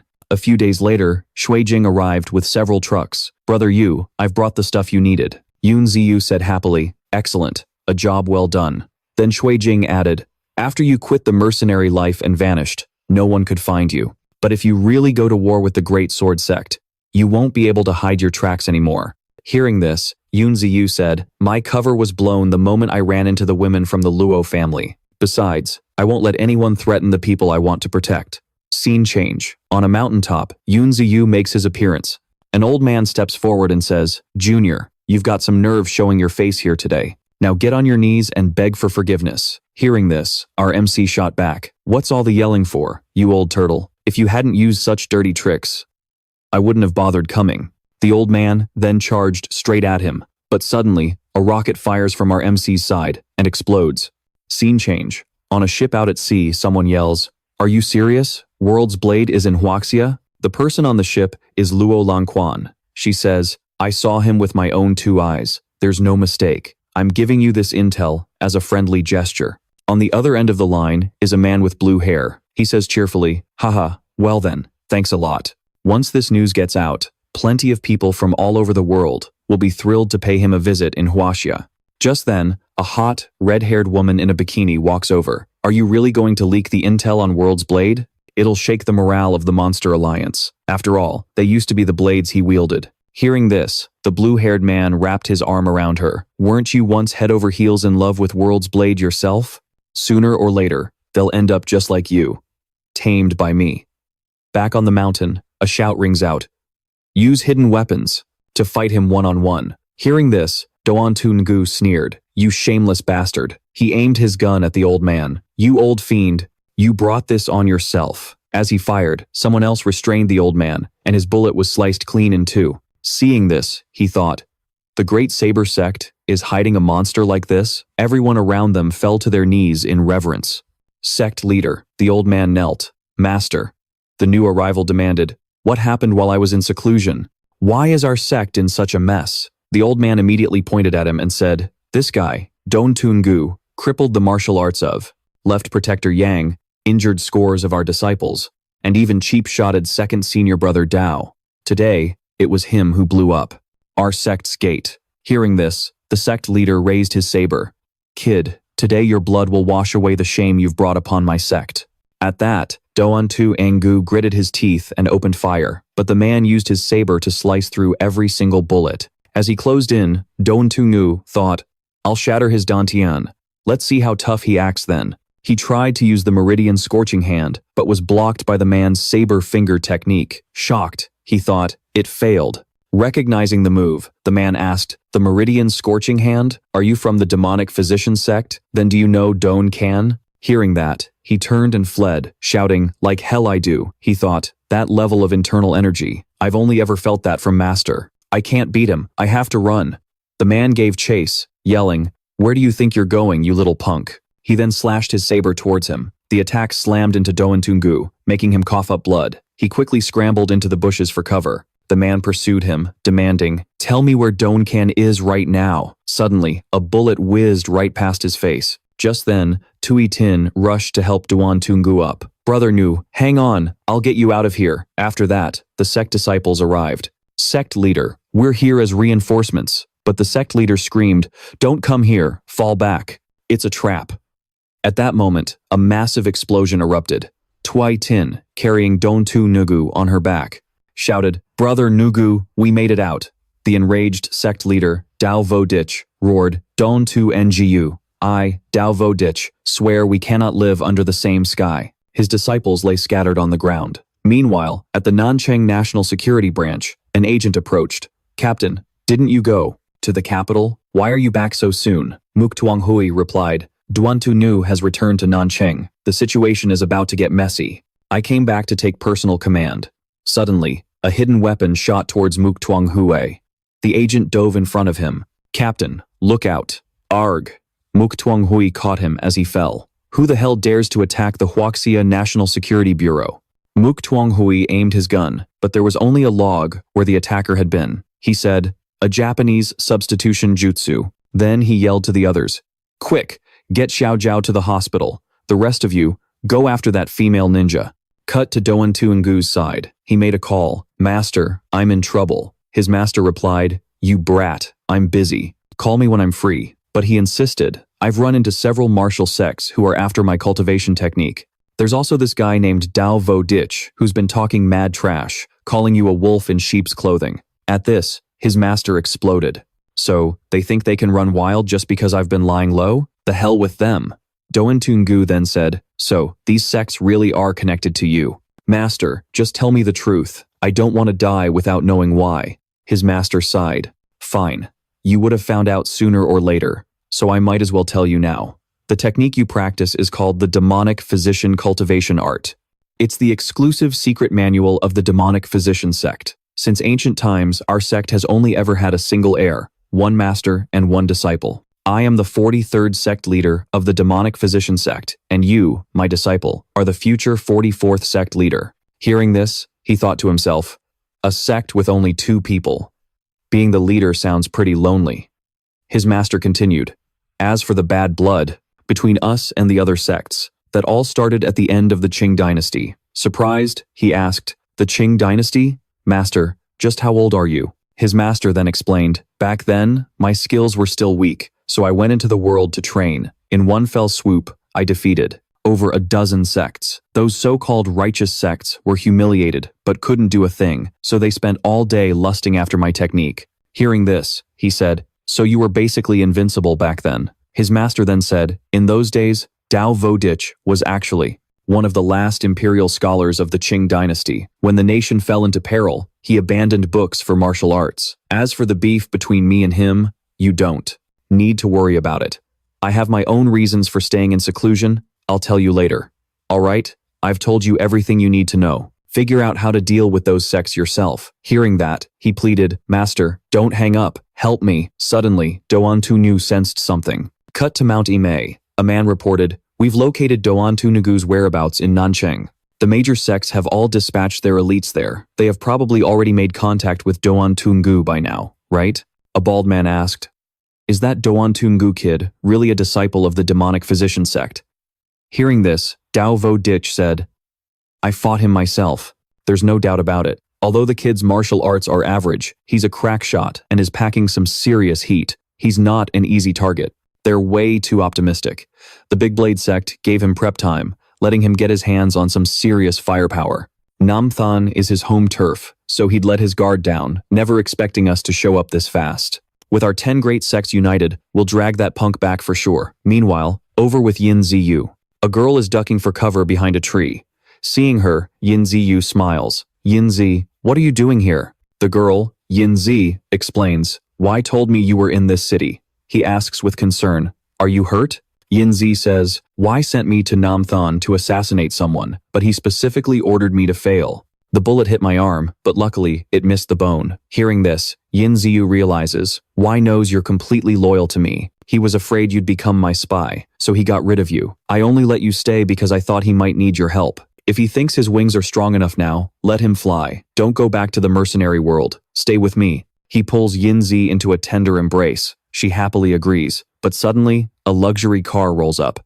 A beautiful woman steps out. Is Yin Ziyu here? No matter how skilled he is, he's not getting out of this one. Noticing the commotion, Yin Ziyu says, we've got company. A whole crew of assassins has gathered, announcing themselves one by one. Shaolin's Sanfeng, Wudong's Ming Jian, MA's Luo Ziyu, Huashan's Song Yu, Kunlun's Si Jiaozi, 5 Venoms Lu Qishou, 100 Flowers Lu Li, and from the Big Blade sect, 3rd Master Dao. Punk, it's payback time. Diankang's Jing Ni. After hearing the roll call, Yin Ziyu speaks calmly. The Big Blade sect sure loves ganging up on people, huh? You want me to blow your entire headquarters to Kingdom Come again? Hearing that, 3rd Master Dao scoffs, cut the crap. I don't believe you're packing heat while you're busy with a woman. Just then, Ku Feiyin steps forward. Yin Ziyu, you used dirty tricks to ambush the Big Blade sect, bringing chaos to the martial world. I suggest you surrender peacefully and come with us to face judgment. Hearing this, Yin Zi starts to move forward, but he stops her. Don't worry, I've got this. He whispers to her, go find Shui Jing at the address I gave you. And just like that, she's gone. 3rd, Master Dao shouts, stop her, but Ku Feiyin says, let her go. We're here for Yin Ziyu. The others don't matter. Then, he roars. If you insist on doing this the hard way, then eat this. And with that, they all charge. Cut to Master Yin Gang's side. His friends are urging him on. Come on, old Yin, one more game. But he refuses. No more games. I've got family business to handle. He thinks to himself, that kid of mine is out there ruining my good name. Cut to the train station. He thinks, it's been decades since I've made a move. All those losers I beat down. They've clearly forgotten how I left them all crawling on the ground. Back with Yin Ziyu, he's taking on the assassins one after another. Diankang's Jing Ni unleashes their ultimate technique, Heavenly Trail, but Yin Ziyu counters with the exact same move. The guy is stunned. How the hell do you know the Diankang sect's ultimate technique? Yin Ziyu thinks, my master made me learn every sect's moves, so of course I know it. He turns to Ku Feiyin. You've been a thorn in my side one too many times. And now, you've really crossed the line. He lunges at her. But just then, from behind him, Huashan's Song Yu, Kunlun's Si Jiaozi, and the 5 Venoms' Shu Qi attack at once, but he senses them instantly and takes them all down. The Kunlun disciple, flat on the ground, gasps, Yin Ziyu, you can't kill Kwa Feiyan. She's the daughter of the MA sect's leader. Hearing that, he just casually yanks her up by the collar and says, the MA sect leader's daughter? So what? The MA sect is crooked and can't tell right from wrong. Perfect. I was looking for an excuse to vent my anger on them anyway. Ku Feiyan spits back. I'll make sure you die without a grave. He immediately grabs her by the throat. Try saying that again. I'm disabling your pressure points to shut you up. Then he glares at the others. If you're not afraid to die, feel free to step up. If you value your life, get the hell out of here now. The Kunlun disciple immediately backs down. Miss Kui, my apologies. We'll report your capture to the Ime sect as soon as we get back. And with that, the whole cowardly lot runs for it. Ku Feiyin, helpless on the ground, screams, get back here, you faithless cowards. Just then, Shui Jing and Yin Zi arrive. Shui Jing rushes in. Brother Yu, I'm here to help. He looks around. So where's this so-called ambush by the 10 great sects? But Yin Ziyu just says nonchalantly, if I'd waited for you to save me, I'd already be a corpse. Noticing the girl on the ground, Shui Jing smirks. Is that Ku Feiyin? Damn, Brother Yu, you really know how to treat a lady. The family specifically warned me not to mess with her.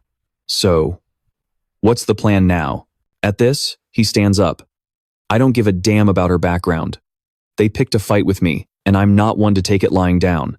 Worst case scenario, I'll just level Mount Ma itself. Then, they load Ku Feiyan into the car. He turns to Shui Jing. What kind of hardware are you packing? Shui Jing replies, not a lot of heavy gear. 4 automatic rifles, plenty of ammo, a dozen grenades, and a few dozen pounds of explosives. Then, he gets behind the wheel and says, the 10 sects target. The sects. For now, I won't harm any innocents, so I'll have to stay away from Mu Yangshuan. But they're no saints either. Backed into a corner, they'll get desperate. For now, I'll need you two to protect Liu Yun and Song Yi. Hearing this, Shui Jing said, don't worry, Brother Yu. I'll make sure not a single hair on the sisters-in-law is harmed.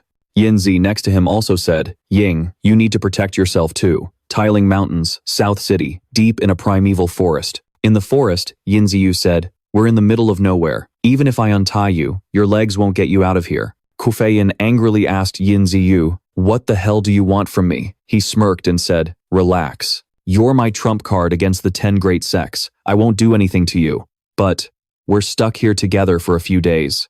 So you'd better drop that spoiled princess attitude of yours. Hearing that, Ku Feiyan was left speechless. He then pulled out a snake he'd just caught and said, hurry up and get some firewood for me. I'm going to roast this for dinner. Terrified, Ku Feiyan clutched her head and screamed, ah, help me, I'm scared of snakes. Cut to that night. Inside a car, a trembling Ku Feiyan holds a rock, ready to bash his head in. But then she reconsiders, nah, murdering someone in their sleep is just low. I'd rather wait and kill him honorably one day. Turns out, Yin Ziyu wasn't sleeping.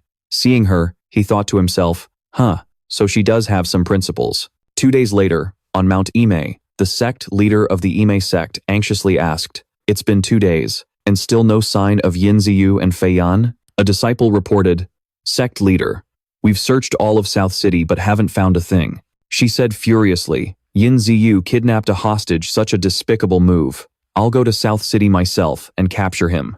Seeing this, Dao Wudi said, I'll go with you. We'll find that punk, make him lead the way, and we'll strike the Ma Yi sect at its core. Just then, a disciple rushed in to report, sect leader, the Ma Yi sect is attacking. Dao Wudi stepped out and said, Yin Gang. The old man casually replied, Grandpa's right here. Dao Wudi said, Yin Gang, you still dare to show your face before me? Yin Gang said nonchalantly, you all ganged up to bully my disciple. Of course I have to come out and demand justice for him. At this time, Dao Wudi said, I bullied your disciple precisely to force you out of hiding. Years ago, you stole the woman who was about to become my wife. This hatred is irreconcilable. The leader of the 5 Venom sect, Hua Yuexian, said, Yin Gang, today I will make sure you die a miserable death. A monk in the back explained, Hua Yuexian was Dao Wudi's fiancée back in the day, but Yin Gang swooped in and stole her away.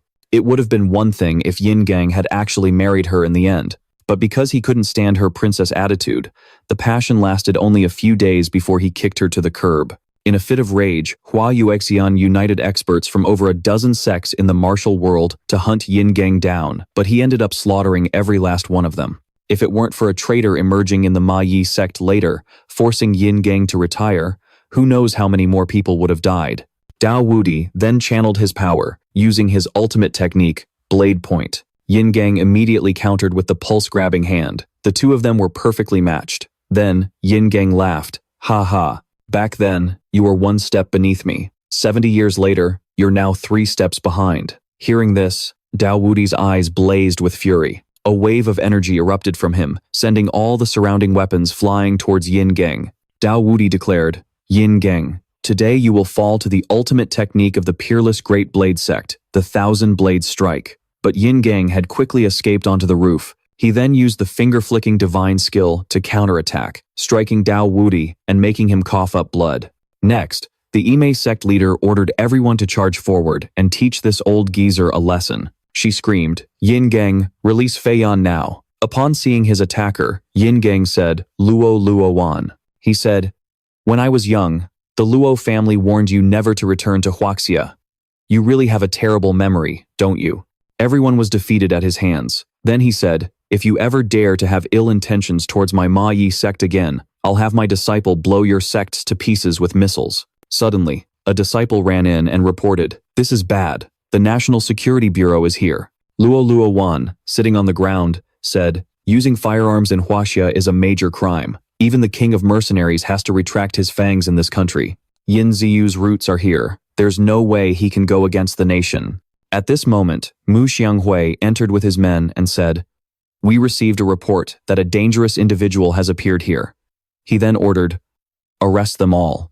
Luo Luowan quickly pointed at Yin Gang and said, arrest Yin Gang. His disciple has explosives that can blow up people's houses. But Mu Xianghui pointed at her and said, especially that old woman.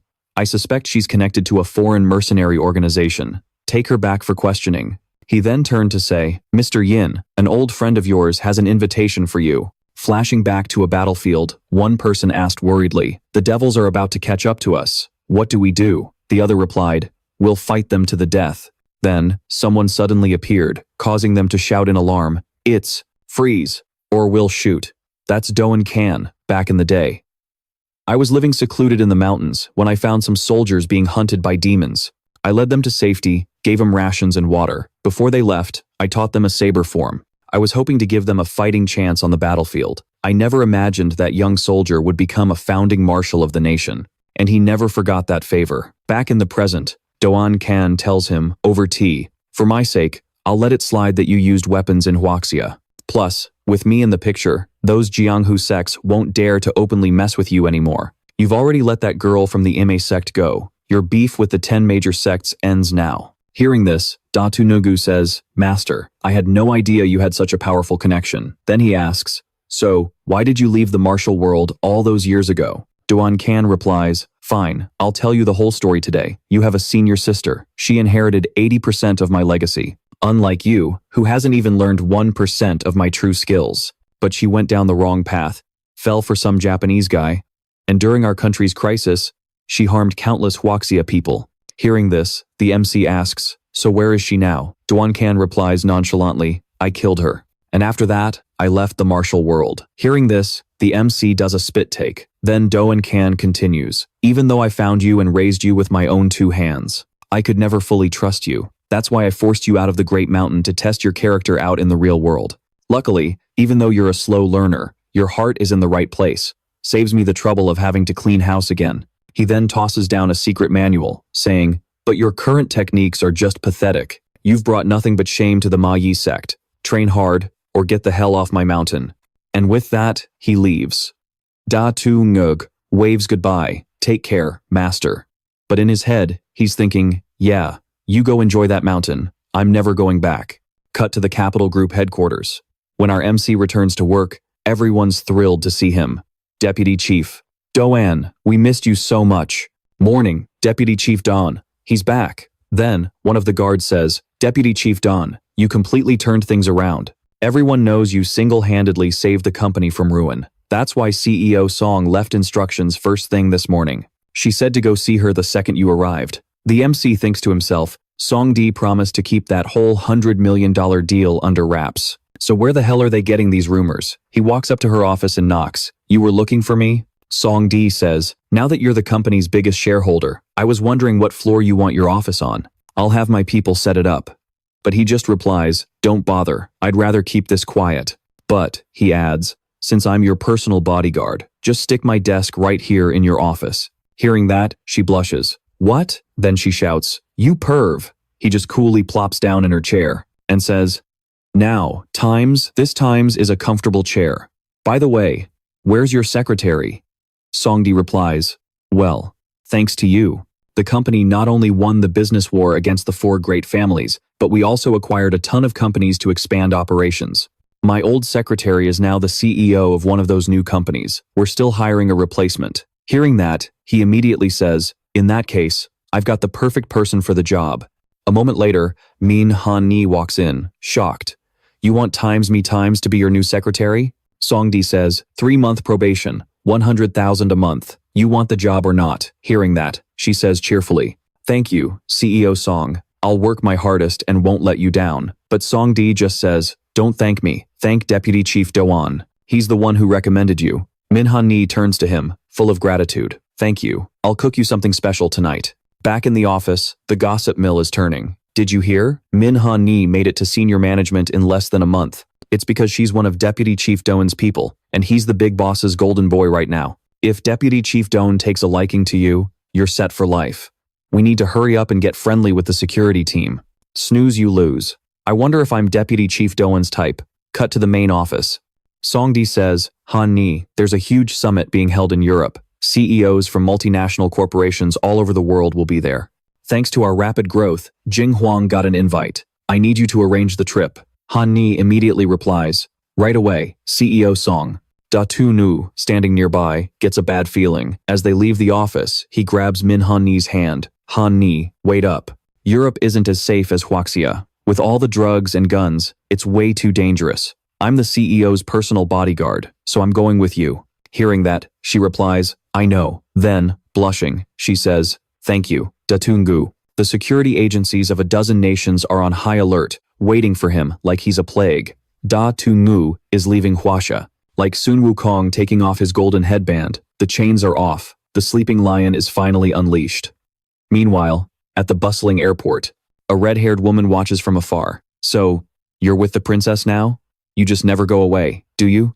In the capital of Belgium, a purple-haired man reports from his car that customs has sent intel. In just half a day, they've already stopped over 100 mercenaries from entering. But many more powerful fighters have already slipped past their net. Meanwhile, with Yin Ziyu's group, getting out of the car, Ming Haner says, there are so many police around. I guess it's not as dangerous overseas as people say. But as they step inside, everyone glares at them like a pack of wolves, making Ming Haner shrink back in fear.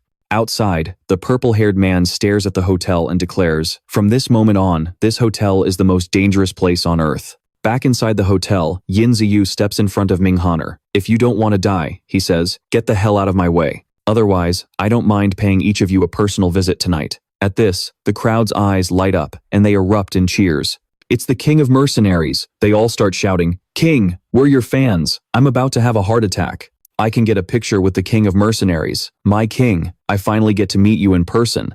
I can die happy now. As one man rushes forward for a picture, Yin Ziyu sends him flying with a swift kick. What do you think I am? A celebrity? He snarls, his killing intent flaring. Anyone who gets close could be a disguised assassin.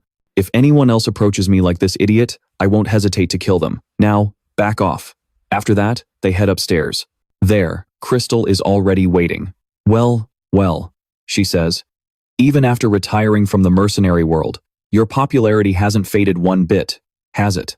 Hearing this, Yin Ziyu cuts her short. Cut the crap. Someone deliberately leaked my movements to the mercenary network. I sent you ahead to investigate.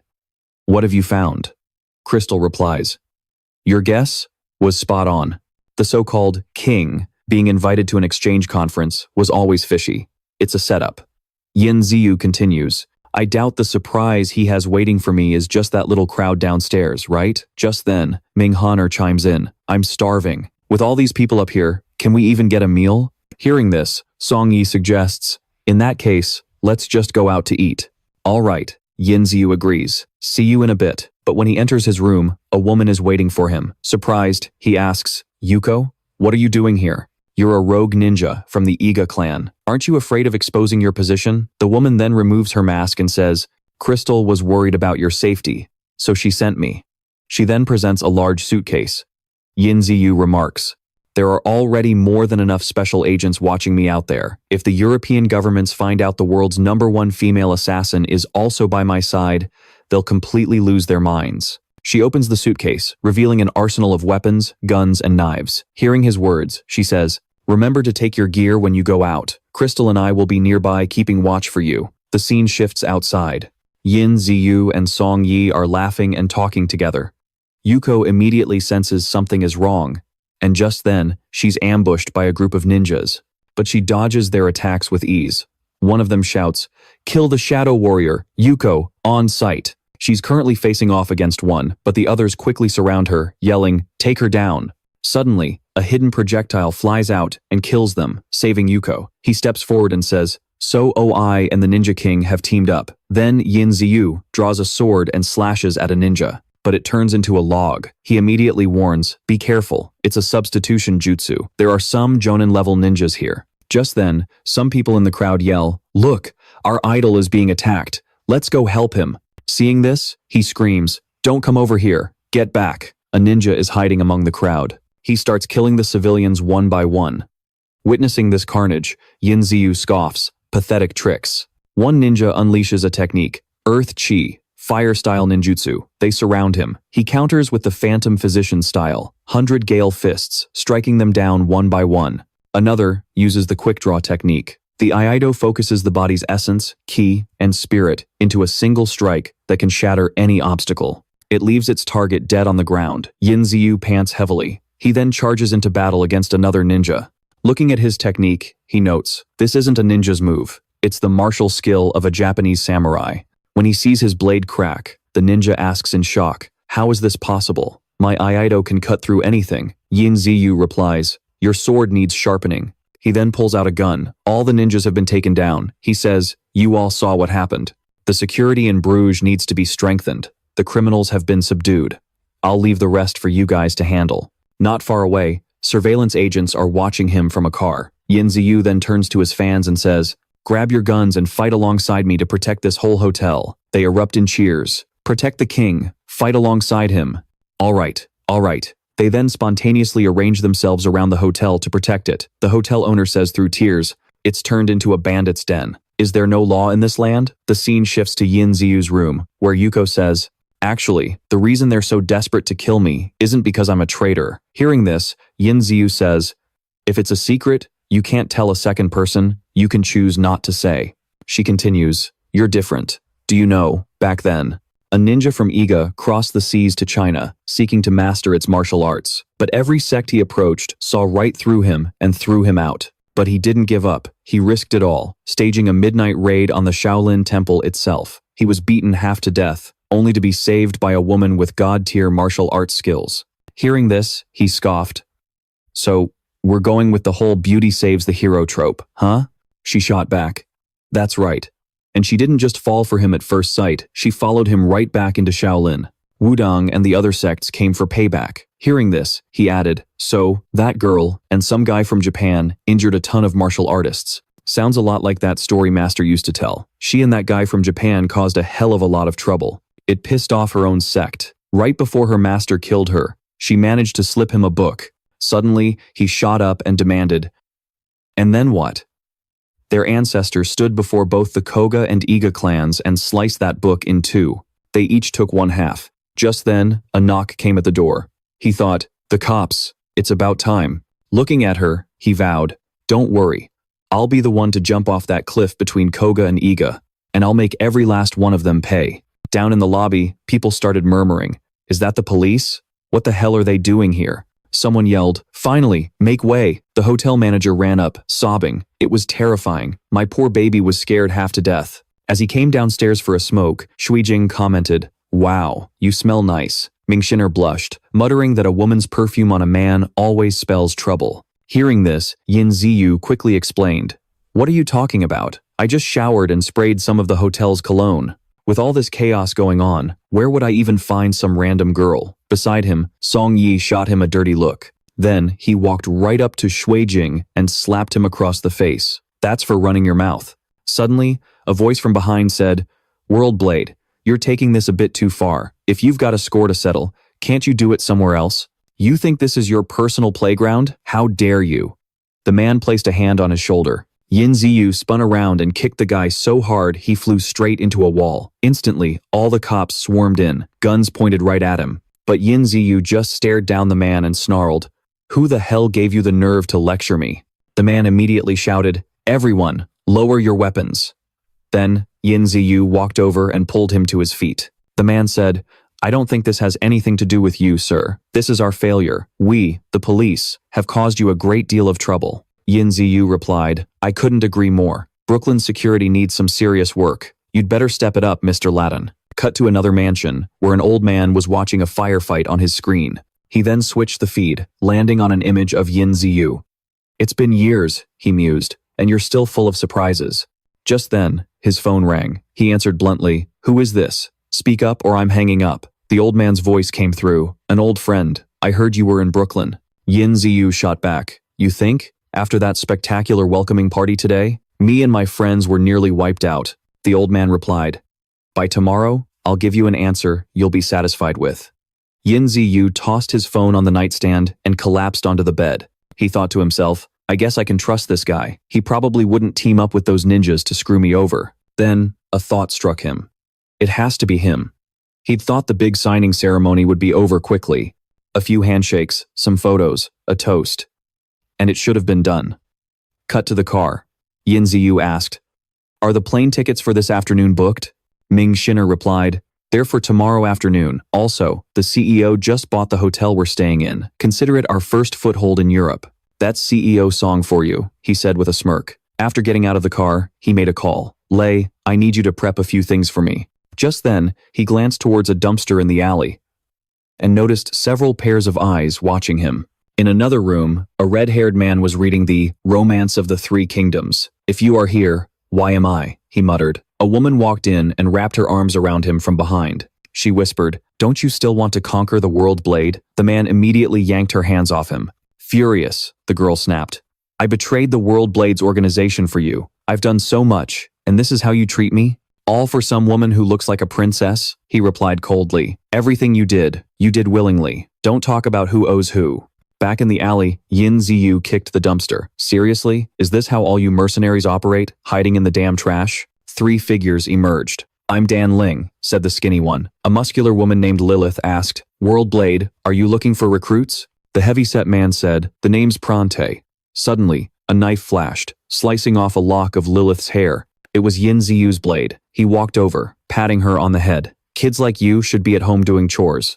Let me give you some advice. Being a merc isn't a game. You're selling your life." He then turned to answer a call. "Yeah, on my way," he said into the phone. But as he went to leave, he froze. The girl had latched onto his leg. She cried out, "That was so badass. Please, World Blade, take us with you." Seeing this, he sighed. "You want to become model. My guys are the real deal. They need a proper test." They all roared, "We're ready. Sir Blade, just give us the challenge." The scene shifts to a rooftop where Yin Ziyu asks, "Lei, is the stuff I asked for ready?" The man on the other end replies, "It's been ready for a while now." Hearing this, he says, "Then light it up." Instantly, a barrage of rockets flies out, blasting through the sky. Watching the chaos, Yin Ziyu mutters, "This bastard still plays dirty. He even brought a damn bunker buster." Debris rains down as people scream and scatter in panic. Alarms wail across the city. Yin Ziyu, furiously, gets on the phone, "You psycho. I asked for sleeping gas and tear gas. Who the hell told you to make a scene this big?" The guy on the other end says, "I just set it up in your usual style, and now you're blaming me? Man, that hurts." The three recruits hiding behind him whisper, "This is insane, totally insane." The girl asks, "He's not really going to kill us, is he?" The chubby guy was worried too. Cut to Song Yi's room. She's jolted by screams from outside. A building just exploded. Stepping out of her room, she asks, "What is going on?" Yin Ziyu replies, "Miss Song, This place is a disaster. For our own safety, I suggest we head back to China this afternoon. Ming Han'er quickly agrees. He's right. There are bombings and shootings here all the time. CEO, let's just go home. Hearing this, Song Yi says, you all can go back first. I still have some business to take care of. A plane will be here in 30 minutes to pick me up. He asks, where are you going? But she just says, handling some work, then taking a little vacation. And with that, she leaves. He immediately turns to Han'er. Where is she going? And don't you dare tell me. You don't know. But she cheekily replies, ding ding ding, you got it right. I really have no idea. The next second, he throws Han'er over his shoulder. Hey, what are you doing? She yells. He carries her into a room, tosses her on the bed, and pins her down. You little brat, are you gonna talk or not? Keep being stubborn, and I can't guarantee I won't do something we'll both regret. Terrified, Ming Han'er starts crying. Don't. I'll talk, okay? She blurts out. She's going to Vladivostok. He immediately gets up and leaves. Ming Han'er sits up and quickly texts her boss. I'm so sorry. Yin Ziyu knows you're going to Vladivostok. Cut to the airport. Receiving the text, Song Yi calmly replies, it's fine. You two just stick to the plan and fly back tomorrow. But Ming Han'er quickly texts back, I think he's booking a flight there right now. Reading the message, Song Yi just sighs. Of course he is. He never changes. A news broadcast announces that the explosion caused massive casualties, and the government still hasn't figured out the cause. Cut to a high-level briefing room. A man finishes reading a report and says, Blade. The papers say that explosion in Brooklyn has thrown the entire city into chaos. Countless people are desperately trying to leave. Watching the news, Mu Xianghui remarks, that rotten kid. For anything else, I'd probably tear him a new one. But since he took out so many Japanese, I'm not gonna say a thing. Then he asks, is he getting bored of playing around in our country? An agent replies, Lord Blade is likely following the CEO of the Jinghuang Group to a trade summit in Europe. Just then, a silver-haired man sitting in a chair chimes in. He's got his eyes on that girl from the Song family? Not on my watch. I need to go push Xiao Yan on him. If someone else snatches him up, won't she become a widow before she even gets a chance?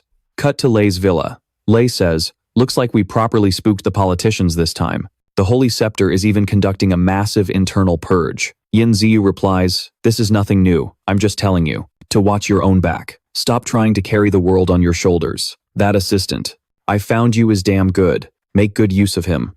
Turning to the blonde man, Lei says, a Jin is amazing. He takes care of every little thing. I'm just curious why a foreigner would have a Chinese name. Yin Ziyu says flatly, Chinese names are simple, easy to remember, and don't get repeated. Don't let his pretty face fool you. When you need him, don't hesitate. Work him to death if you have to. And with that, he leaves. Lei says, see him out for me. Who knows when we'll see each other again? A Jin nods, yes sir. But Yin Ziyu stops him. Don't come out. It goes against your doctrine. And from now on, you better keep this appearance. Don't show your real face. There are people hunting for you all over the world. Don't you dare get exposed. Hearing this, a panicked Ajin asks, but I want to stay by your side. I thought, you retired. Why can't I come with you? But Yin Ziyu simply says, that old monster back in China is a tough nut to crack. Let's talk after you go there. I'll bring you over when I get a chance. Then Yin Ziyu boards a helicopter and takes off. A Jin watches him leave, yelling, I'll be waiting for you. On the helicopter, he complains, man, I hate this place. It's so damn cold. How does old Lei fly this thing around all day without freezing his ass off? After the helicopter lands, Shui Jing greets him cheerfully. Oh you're here. But he immediately cuts her off. Shit, where's Ming Han'er? You let a girl like that go home all by herself? Shui Jing casually drapes an arm over his shoulders. Relax. My guys already made sure she got back to the Jinghuang Group, safe and sound. Then, Tui Tin tells AU, that whole Japanese ninja explosion was epic, and you didn't even bring me along. This time, you are absolutely not leaving me behind. AU dodges him while making a call. Just then, Song Yu's phone rings. She answers, Vice Director Yin, what can I do for you? Without missing a beat, he asks, Song Yu, what the hell are you doing in a place as far and cold as Vladivostok? The company doesn't have any business in Russia, does it? She replies, I was burned out. I didn't feel like Europe or the US, so I came here to relax. Hearing this, he says, cut the crap. I'm your driver and your bodyguard. Where you go, I go. She smirks and says, all right then. The address is. Scene change. We're in Japan. At the village of the Iga Ninja, a man reports, Mr. Ito, the government officials are furious. Why would you provoke a terrifying opponent like that legendary mercenary? This goes against our interests completely. At this, Mr. Ito says, the higher-ups have misunderstood. We only moved to capture a traitor who escaped the Iga Ninja village. We never predicted the legendary mercenary would interfere, getting involved in this. The man cuts him off. I didn't come here for explanations. The higher-ups want the details of your next plan. Ito immediately replies, of course, we are willing to accept any punishment.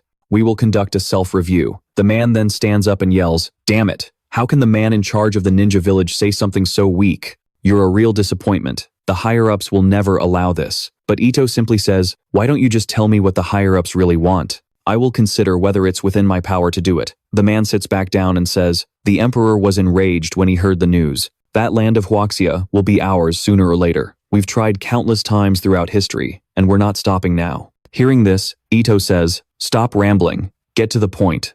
The man immediately says, the directive from above is simple. Whatever tricks our enemy uses, we hit back 10, 100 times harder. We know that besides the famous Chunin and Jiaonin, your village also has heavenly and godly ninja, doesn't it? Just bring back what belongs to Shidao, and all is forgiven. Hearing this, Mr. Ito says, tell the higher-ups that their wish will be granted. The man happily puts away the file and says, I will be sure to praise your proactive attitude to my superiors. This folder contains intel on Shidao and Belgium's Holy Thunder Scepter. As for that bombing incident, you know how to get your payback. Hearing this, Mr. Ito says, rest assured, I will get my revenge, no matter the cost. My own son also died at their hands. This is personal.